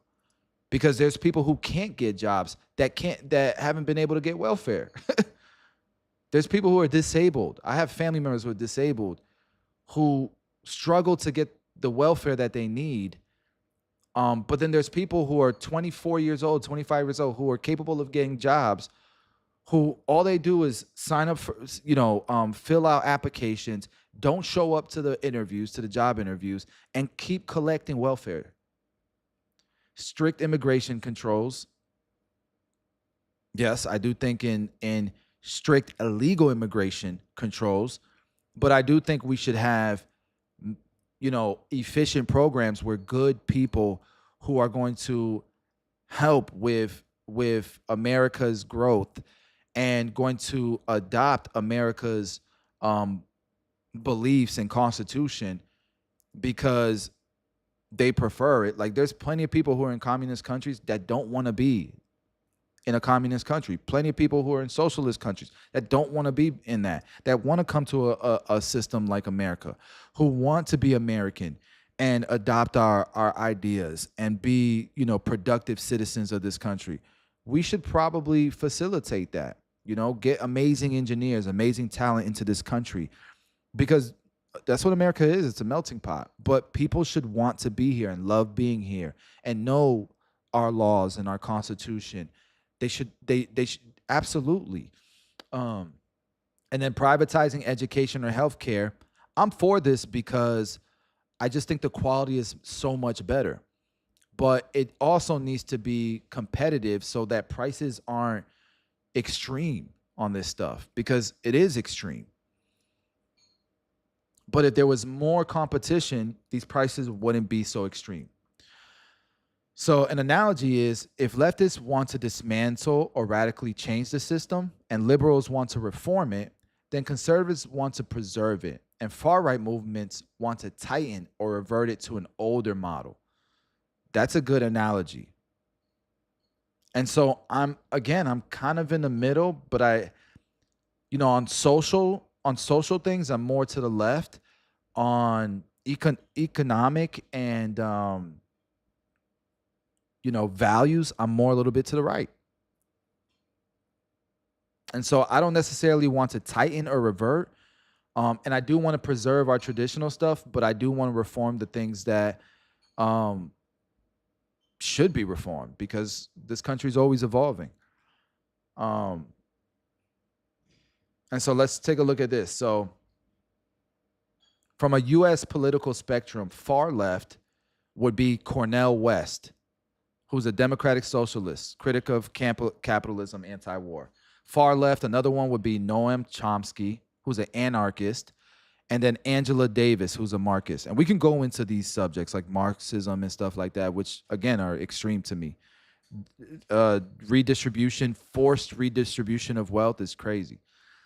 Angela Davis is far left. I honestly thought AOC and Bernie Sanders were far left. But now that I understand these definitions, these are making sense. So Cornel West is far left. Yeah, he's pretty far left. Now, progressive left is Bernie Sanders. He wants Medicare for all, free college, AOC, Green New Deal, higher taxes on rich, labor rights, Ilhan Omar, strong social justice, anti-war, economic equality. Okay. And then you have liberal, which is center left, which is Barack Obama, Joe Biden, Hillary Clinton. All right. Now let's go to the right. You have moderate. So center right, Mitt Romney, Liz Cheney, John McCain. All right. You have conservative right, Ron DeSantis, Nikki Haley. Ron DeSantis, I like a lot of the stuff that he does in Florida. Some of it can be extreme sometimes. So I don't think I'm conservative right. I do think I'm moderate center right. Shit, I think I'm just center at this point, like legitimately center. A lot of people say that they're center just so that they don't have to have controversial ideas and pushback and stuff. But I truly think I'm pretty center, and I'll push back on things that I believe in for sure. Far right is Donald Trump, Steve Bannon, and Marjorie Taylor Greene. I don't get this Donald Trump one, because I don't think he's a nationalist. I just think he's America first. And then he wants to put the lifesaver. He wants to plug the holes in our ship before we go help other ships. That's what I've always gotten from Trump. Anti-immigration. And then I don't think he's anti-immigration. I think he's anti-illegal immigration. He's talked a lot about getting good people into this country, engineers, you know what I mean? Like people who are going to be productive. It doesn't even have to be engineers. It's just good people, not people who are felons and gang members and shit like that. And then you have anti-globalists. Again, I've heard him say many times he wants other countries to win. So I don't get that one. And then often populist in rhetoric. Probably, but I think every politician is populist in rhetoric. I think whatever is the popular thing to fight for, that's what people are going to fight for. 1 minute people are fighting for Gaza, another they're fighting for Ukraine, another this whole Iran thing that's happening, pretty soon it's going to be about Iran. The whole Pakistan-Indian war that looks like it is brewing, pretty soon that's going to be what everybody's talking about. It's really just trends, it feels like. So I think everybody's populist in their rhetoric, unless I'm defining this incorrectly. And so I actually asked ChatGPT, but I thought Trump was anti-illegal immigration. Is that really far right? And ChatGPT had a good response. Great point. And you're right to question that. being anti-illegal immigration alone does not make someone far right. Okay, cool. That position exists across a wide political spectrum. So even moderates and some liberals believe in are anti-illegal immigration. Okay, that makes sense. So there are some moderates and liberals that are anti-illegal immigration. And I mean, I remember Obama was anti-illegal immigration. I remember a lot of these, Hillary Clinton, a lot of them were. So now that's making sense. So why is he often labeled far right? And they have a point here. So America First focus on ethnic identity and suspicion of, but you can say America First without being, without being a nationalist, populist. And I think some nationalism is okay, is good. Especially, look, maybe I'm biased. I'm Puerto Rican. I'm Hispanics, and we have a lot of, we identify with our nationalism a lot, and a lot of that throws a lot of people off, especially like the Black community, where there's Black Hispanics who don't define themselves as Black. They define themselves as Dominican or Puerto Rican or Cuban, because that's how they grew up. They're proud of their nationality, but they're not denying that they're Black. They just don't identify as that because the culture is different. It's just different culture. Conspiracy adjacent politics. I mean, sometimes it's conspiracy, but sometimes it ends up being true. Like, for example, the conspiracy that Venezuela was releasing their prisoners and sending them here like Cuba did. The conspiracy that Puerto Rico was stealing government funding, and that's why Trump wasn't sending money to Puerto Rico when the hurricanes and the earthquakes were hitting. Next thing you know, you find out that Puerto Rico's government was stealing, and they had ships full of food and resources that the U.S. sent to Puerto Rico that were just sitting in docks that the government never passed to Puerto Rico. So then a revolution started in Puerto Rico, and they were burning shit down. Ended up not being a conspiracy. So I do think it's okay to question things without being called a conspiracist, even though some of it could be extreme. You kind of got to risk that you're going to be wrong sometimes on these conspiracies. But I do think politicians should question things. Hardline immigration policies. Okay, so the TLDR is anti-illegal immigration is not far right. But Trump's blend of nationalism, strongman tactics, and extreme rhetoric puts him closer to far right. And this takes me to my next point, where Candace Owens, man, she reported on this. And I do think that ChatGPT has a point here. Trump is starting to get far right. And the reason why I say that is because Candace Owens recently called out Trump about how he's dealing with Harvard, And so I want you guys to listen to this. I would see a day where I would be rooting for, I never thought that I would see a day where I would be rooting for a university above Donald J. Trump and his administration. But I don't recognize his administration right now. I don't recognize what's happening. I have a theory. I do. We were kicking around some theories earlier, me and the team, and we were going, how could Trump be such a free speech enthusiast and allowing these things to happen, going after college universities, trying to suppress speech while pretending that you're not suppressing speech, while pretending that you're fighting DEI. It's so messy. It's so obvious. Everyone knows what you're doing. People who are still trying to grift, I suppose, are not willing to challenge you on this, which is ridiculous, because when you are out of office, we are going to have to live with these consequences. Our children are going to have to grow up in this America. Okay, so when you threaten our speech, it's not worth it so that we can have pom-poms and go hurrah for a couple of years, then go, okay, well, yeah, now it kind of stinks because, we're getting arrested for wrongthink. We got David Friedman. Yeah, arrest him. Arrest Tucker Carlson and Candace Owens. Get them. I love it. And if you think it's going to stop with college campuses, you're out of your mind. So you better buck up and root for Harvard University in this fight.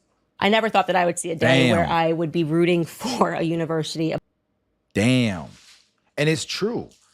Like, it's one thing to say, hey, stop pushing trans on our kids. Stop pushing that America is racist and systematic oppression on people and these extreme ideas on both sides and all of this fighting like we're seeing on X and stuff. Why are we creating a platform to put fuel in that fire? Why aren't we just educating the truth, the facts, and not all of these agendas, all these like you can tell where the biases are. And like now that we've seen the difference between liberal and conservative and all this and all that, I think all the ideas should be okay. You know, I think that the discussions should be what people are okay with, and the difference in opinion should be okay. And just because you're a leftist or you're a far right person doesn't mean everybody else is wrong, and we need to force them to believe in our ideas, or you need to leave, or you shouldn't be a student, or don't say these things because it's against my far right ideas, or don't say these things because it's against my far left. People should be able to push back on your ideas without getting attacked, without being doxxed, without being canceled. And that's what's happening on both sides. Now, Trump isn't just saying, hey, you know, you can't be doing this, or we're going to take your funding away because taxpayers voted for me against those ideas.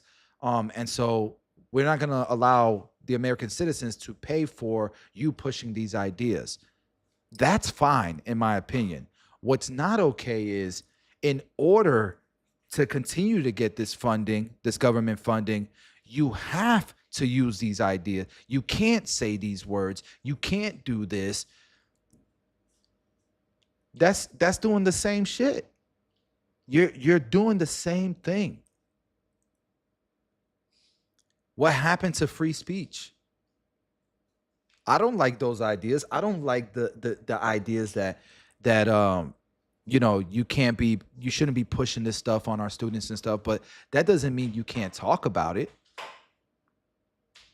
Just don't force it and say anything else will get you canceled. So like, if we're having a conversation in a college campus about you know, whatever LGBTQ topics there are, cool. I should be able to push back without being called you know, homophobic and canceled, and next you know I'm getting kicked out of the school, that type of thing, right?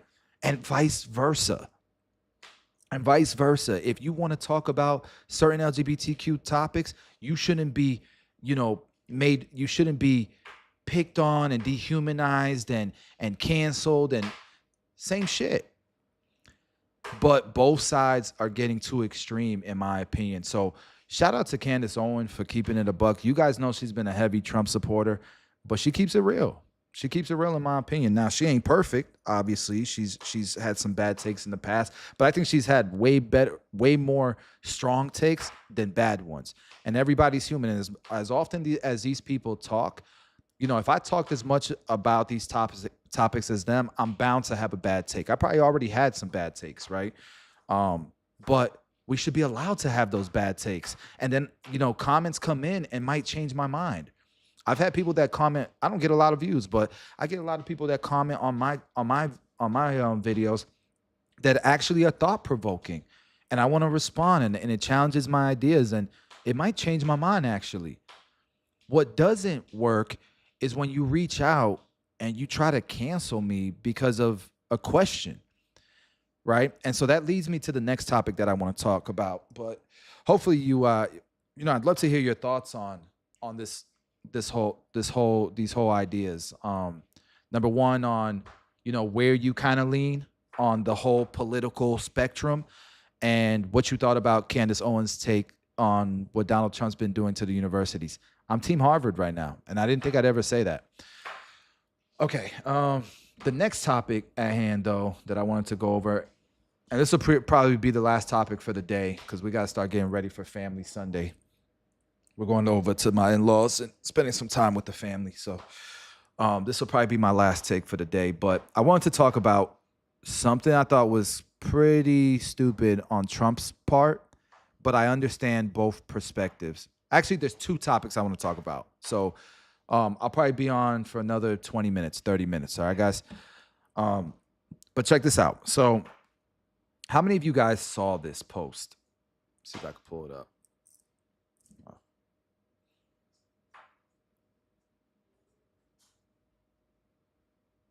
Check this out. How many of you guys saw this? This was Trump after the Pope passed away. And I'm not a Catholic. I don't, I know a little bit about, what Catholics believe. I know they are a denomination of Christianity and OG denomination. I'm definitely more non-denominational. I don't even know if that's the correct way of pronouncing it, but nonetheless, I'm in my journey in Christianity, and I have my relationship with God. I read, the words of Jesus Christ. I read the Bible, especially the gospel, and it's been life-changing for me. I'm not as much into church and religion, but I'm very into the gospel and into my faith in Jesus Christ. So and I don't try to knock other people's religions. I just have my beliefs, and I've been seeking truth, and that's what I believe is the truth. But nonetheless, I'm looking at this, and my mother was a Catholic for most of my life, and I'm looking at this, and I didn't know how to feel about it. I didn't know, because I know that Trump is a Christian, and he's always, claimed that his policies are faith-based, and they seem to be. He's definitely more of a right person. Like we've done the research, and we know ChatGPT considers him far right. So he's he's beyond conservative. He's beyond traditional. But, he went to the Pope's funeral. He's never, I don't think he's ever dogged the Pope. I think he's always been in support for the Pope. And I'm going through the comments, and I see some Catholics that are laughing about it. They see the sense of humor, but they also see kind of like, you remember when Kobe Bryant passed away and everybody started taking pictures impersonating Kobe? And like they were taking the locker room photos with Kobe with the trophy, and people were just, it was like a sign of endearment to act like Kobe when he just had passed away. Nobody was saying, "Hey, that's too soon. Why are you dressing up like Kobe?" And so like if Trump was always dissing Catholics and dissing the Pope and trolling them and shit like that, and then he did this, I could see why people would get offended and be like, bro, it's too soon to be mocking the Pope. But I can see why there's Catholics that didn't see this as mocking the Pope, and they saw it more as like a sign of endearment, or they just saw it as funny. Like, this is the US president, and he's acting like he wants to be the Pope. He wants to be the next Pope, right? Nonetheless, I still lean towards this is offensive. Like, I can see also Catholics being very offended by this. And there are some Catholics that are offended by it. There's a lot of them that are offended by it, but there's a lot that weren't offended by it. And then there's a lot of people who hate Trump that aren't even religious who are offended by it, and they're really loud in the comments. And then there's people who don't really have a dog in the fight, and they see both sides.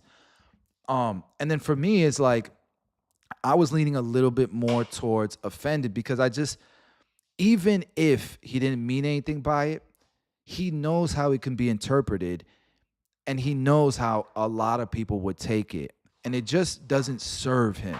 It doesn't serve, the greater purpose, what his priorities are. And what it should be is to get more Americans to be behind him and support his policies and see him as winning. This is just going to create more bullshit, more extremism, more arguments. And when you go into the comment sections and you look at it, it gets insane in there. It gets insane in there. And then I'm thinking to myself, bro, I remember when all this shit went down. Do you guys remember this? How many of y'all remember this? Right? I was offended by this too. And I remember people saying, how could you be offended? God loves everyone. This is a sign of endearment. But you know, Christians are like, but you guys know that like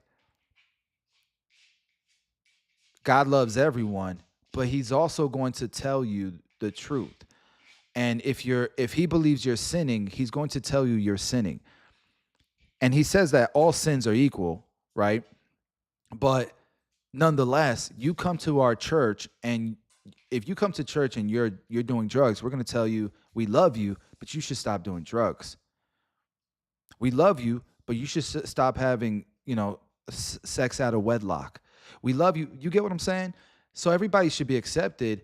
And it's like, you don't take a picture of the Last Supper with a whole bunch of people shooting up needles of heroin because or drinking what is that, lean, like a whole bunch of rappers drinking lean in the Last Supper, bro. You don't do that, right? So I understood both perspectives, but I definitely leaned towards this is offensive. And then I remember somebody made a photo of me and a bunch of barbers, kind of like the Last Supper vibe as well. And it was like this is supposed to be me right here. Look, he put extra muscles on me and all that. You know what I mean? I was bigger back then. That's 360 Jeezy for those of you guys who be on YouTube and know 360 Jeezy. That's him in the corner right there. So anyways, there were people that were offended by this. But I also got, like, coming from my perspective, to me, it was like, this is man, I'm humbled by this. That you think of us this highly, that we would be the Last Supper of the barbering industry. And it's not mocking, Christianity. It's a sign of endearment, in my opinion, because this is a great table to be at. This is a great table to sit at. So then I started to see that, there's a gray area here. There's a balance here. But my argument is you kind of knew what was going to come from this, right? And even so, I challenged my ideas by asking questions in the comment sections, okay? And remember, the reason why I'm sharing this is because I'm so sick of cancel culture from both sides. Like, what Trump is doing to Harvard is not cool, but what Harvard has been doing to students isn't cool either, right? Pushing people out. If you guys remember the whole, just all of the stuff, right? There's a lot of crazy stuff that's going on college campuses, especially if you're conservative, if you're traditional. Christians have been getting, destroyed a lot of times. We're like the religion that people just are okay with trashing, talking shit about, but you wouldn't talk shit about anybody else's religion like that because people would fight back, but Christians don't, right? And so anyways, the reason why I'm bringing this up again is because of cancel culture. And so I want to share something with you guys, because let me actually pull up the post.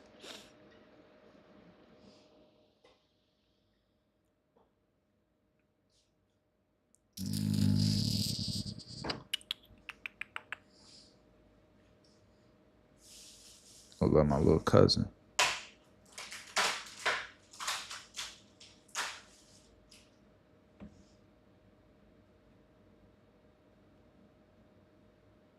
That look like my little cousin Shaquille. Okay. Where are we? Notifications.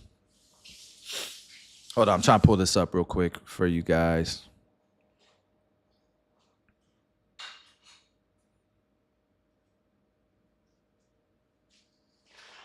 All right, so here's the post, and let me try to zoom in here a little bit. So now do one as Muhammad. So I replied to this one, and I said I don't think he would do one of Jesus either. Apples and oranges, in my opinion, because people, the Pope isn't anyone's God, or they don't like the Pope is important to people. So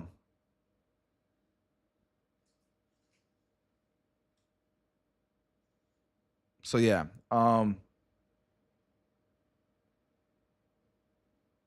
So you can see people's responses. And then there's this one, I'm not sure whether to laugh or be annoyed. This is a Catholic, right? Because they obviously they see both sides. And I literally put same, right? I wasn't sure. But then I just started asking questions. And let me see if I can find where I ask questions at.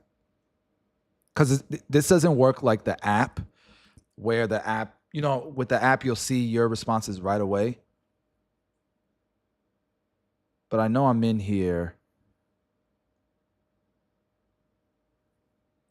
Like, look at this one. You make it, or not that one. You make it hard to defend you sometimes, right? It's facts. It's like, bro, you knew what was going to happen when you posted this. So, like, it just doesn't serve the people, your priorities. Let me see if I can find it. Oh, yeah. It was this one that I had commented under. Yeah. Okay. So, WTF is this? As a Catholic, this is not a joke. And right under it, there's somebody who's kind of in the middle, right? That is a Catholic. So I actually asked, I said, genuine question, what's offensive about this if he's a Christian? Just to push back a little bit. And, this guy goes, any real Catholic Christian would see that he's being disrespectful or simply not appropriate. So this guy doesn't answer my question. He just says, you should know. That doesn't help, right? People just can't. This guy goes, lighten up to me. Like, sometimes people are so extreme on both ends that they don't actually move people more towards them. They push people away. And I said, I hear you, but can you answer my question? Why is it offensive? And this guy goes, because it's disrespectful. The F is so difficult to understand about that. You see what I'm saying? Like, you still ain't gonna answer my question. You're just gonna shame me for asking. And then this guy goes, if he's a Christian, some might find this offensive because it places a secular figure in the sacred role of the Pope, which could be seen as mocking the papacy and its spiritual significance within Catholicism. Okay, that answers my question, and I can see that. I understand that now. It makes sense to me why some Catholics would see it that, but I also see that some Catholics have a different context, and they don't see it as being offensive, right? And this guy, of course, literally no value here. I'm not Catholic, and this is just respectful. Bro, you have zero context. You have zero, I don't care about your opinion. All right? Why can't we have Socratic discussions about this?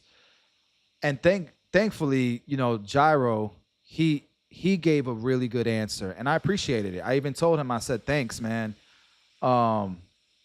This wasn't very, he's no real Christian, otherwise he wouldn't always. So my response to that he's no Christian and all that BS is, bro, he went to the funeral, he paid homage, he praised him, he gave his condolences.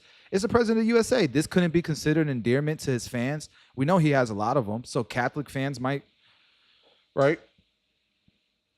And more shaming and what world is this considered? Okay, you don't see it, cool. Your opinion is more important. And so that's when I brought up, you see people dress like other people who have passed away as a sign of it. I remember when Chris Brown, he dressed as MJ and he did the performance as and cried on stage.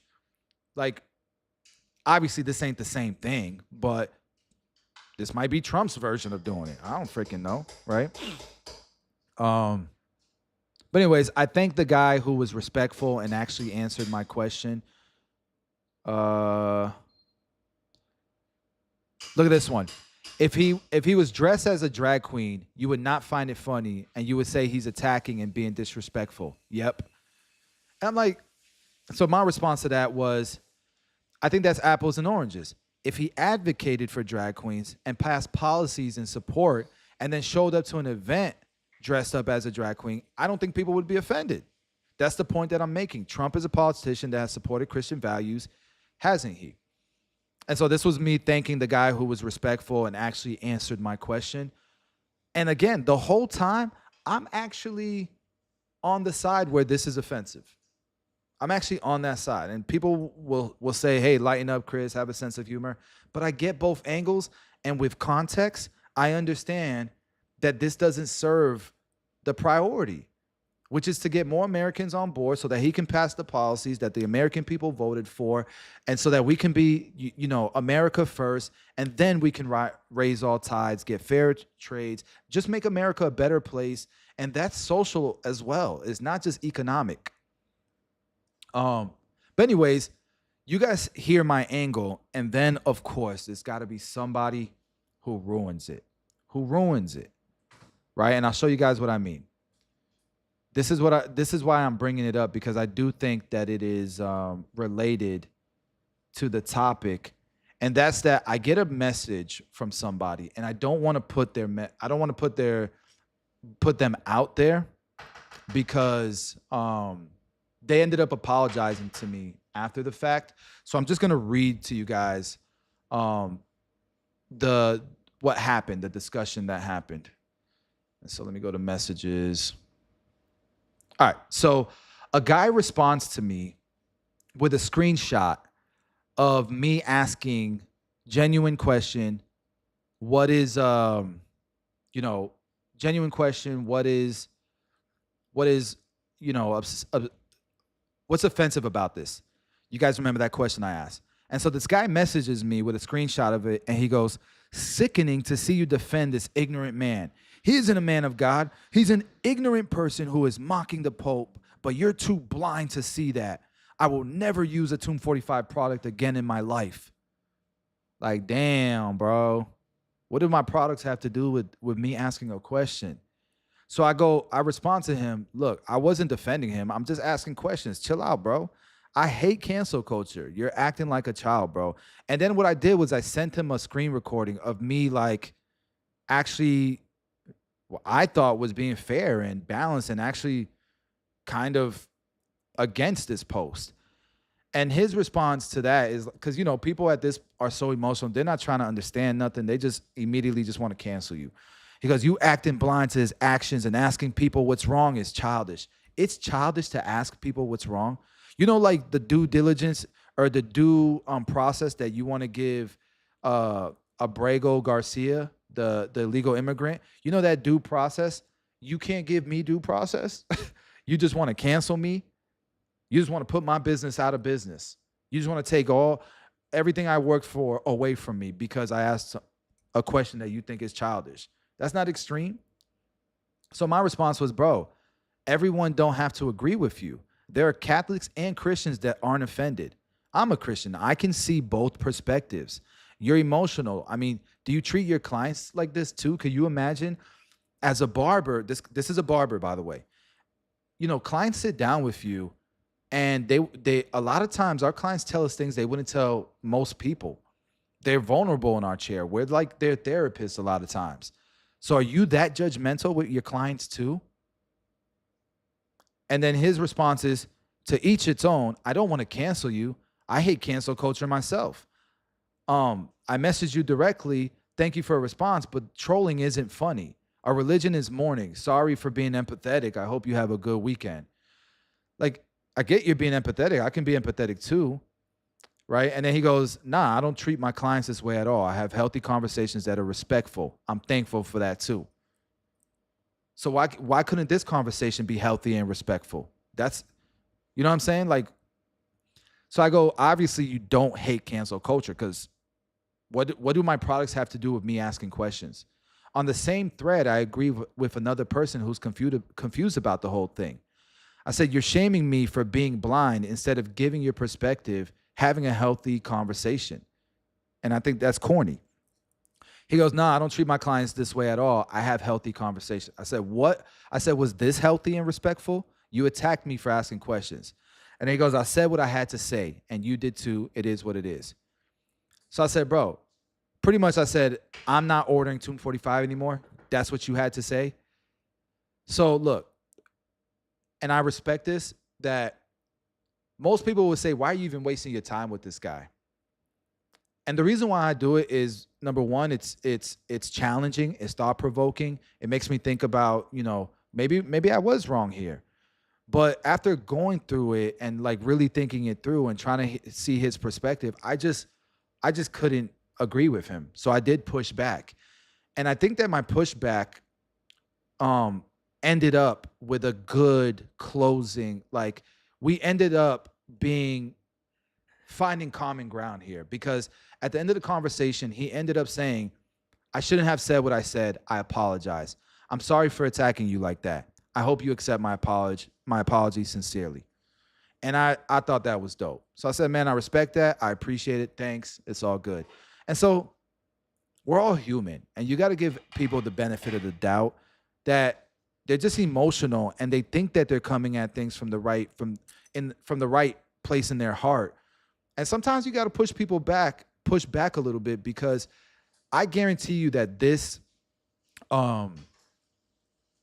back and forth, this engagement, it's probably changed his mind. It's probably changed his perspective, and he's probably going to be careful moving forward with how he responds to people.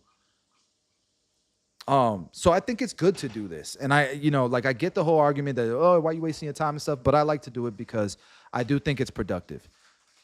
Sometimes it is a complete waste of time and people are just out of their minds, but I try to give people the benefit of the doubt. Now, if he would have just kept going, then I just would have been like, all right, man, you got it. And I'm moving on. So yeah, I just thought, I would share that with you guys, and maybe that would be,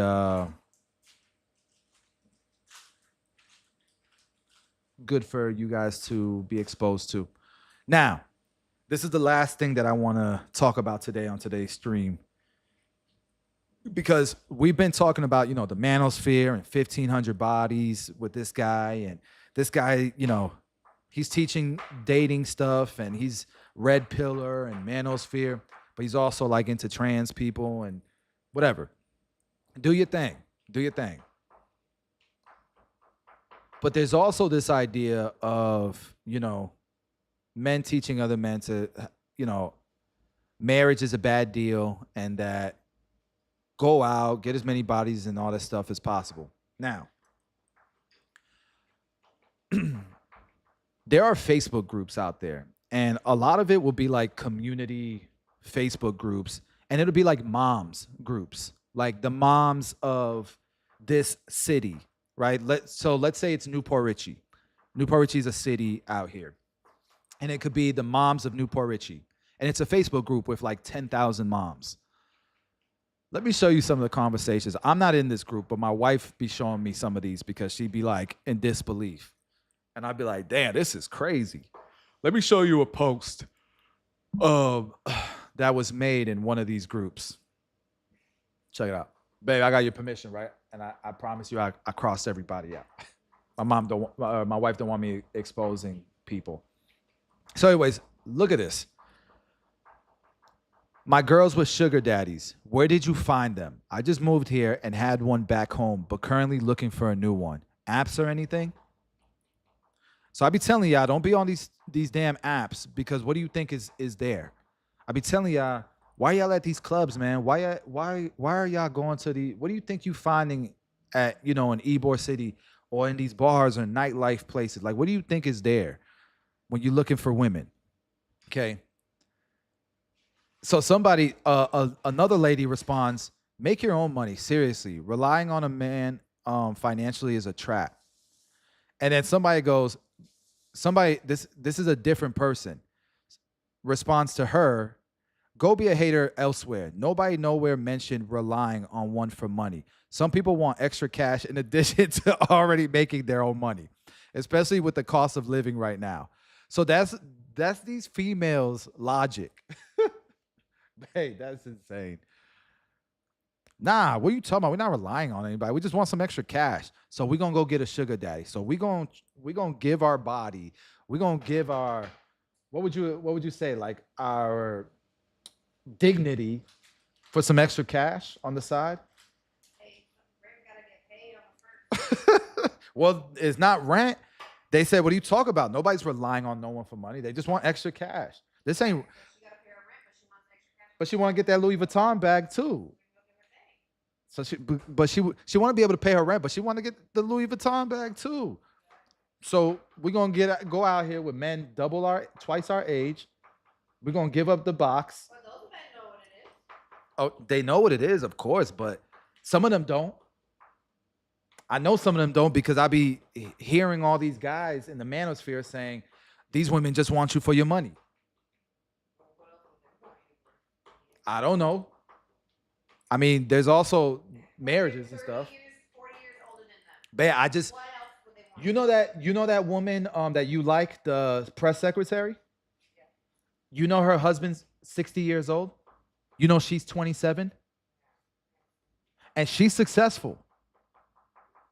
She's more successful than him. So some women do like older men. And that's their thing. They're adults. I don't know, babe. I'm not judging them. They're grown adults. To me, it's different than Bridget Macron going after Emmanuel Macron when he was 14 years old in high school. You know what I mean? That's different. But you're 27, you're a grown woman. Do your thing. So anyways, but this also, some sugar daddies aren't that much older, right? In their 30s, 40s, and women just be with them for money. Right? So anyways, but the logic is insane.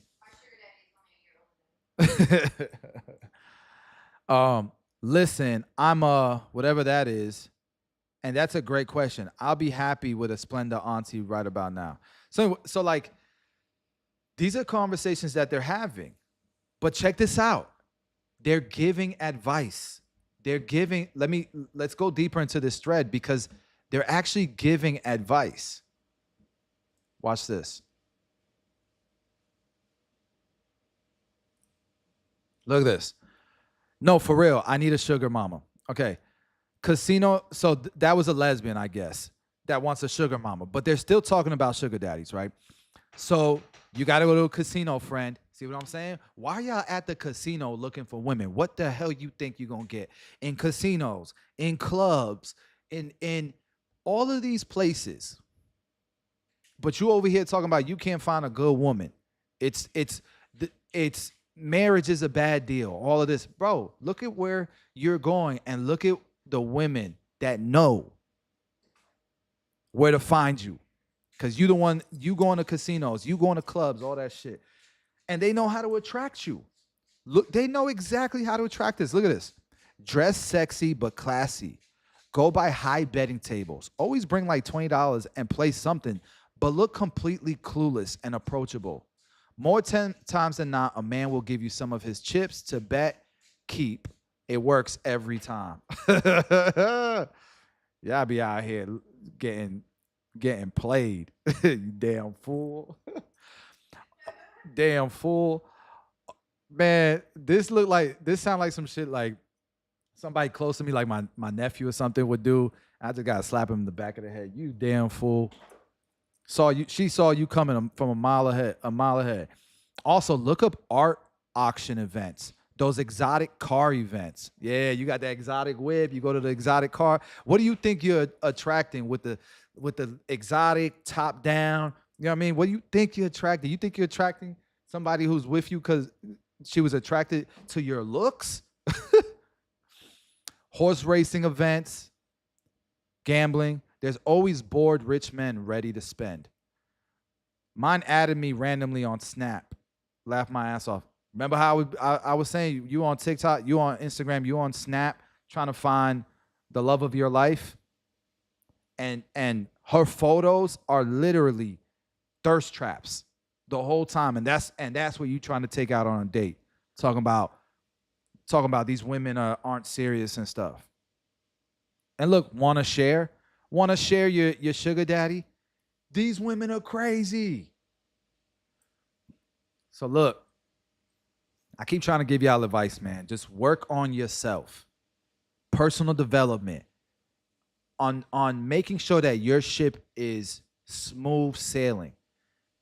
And what ends up happening is by focusing on yourself, on your growth, on your profession, on your finances, on your faith, on your health, on your wealth, by focusing on those things, you're forced to be in environments where you're gonna find people that you're attracted to that are on the same level, that are trying to do the same thing.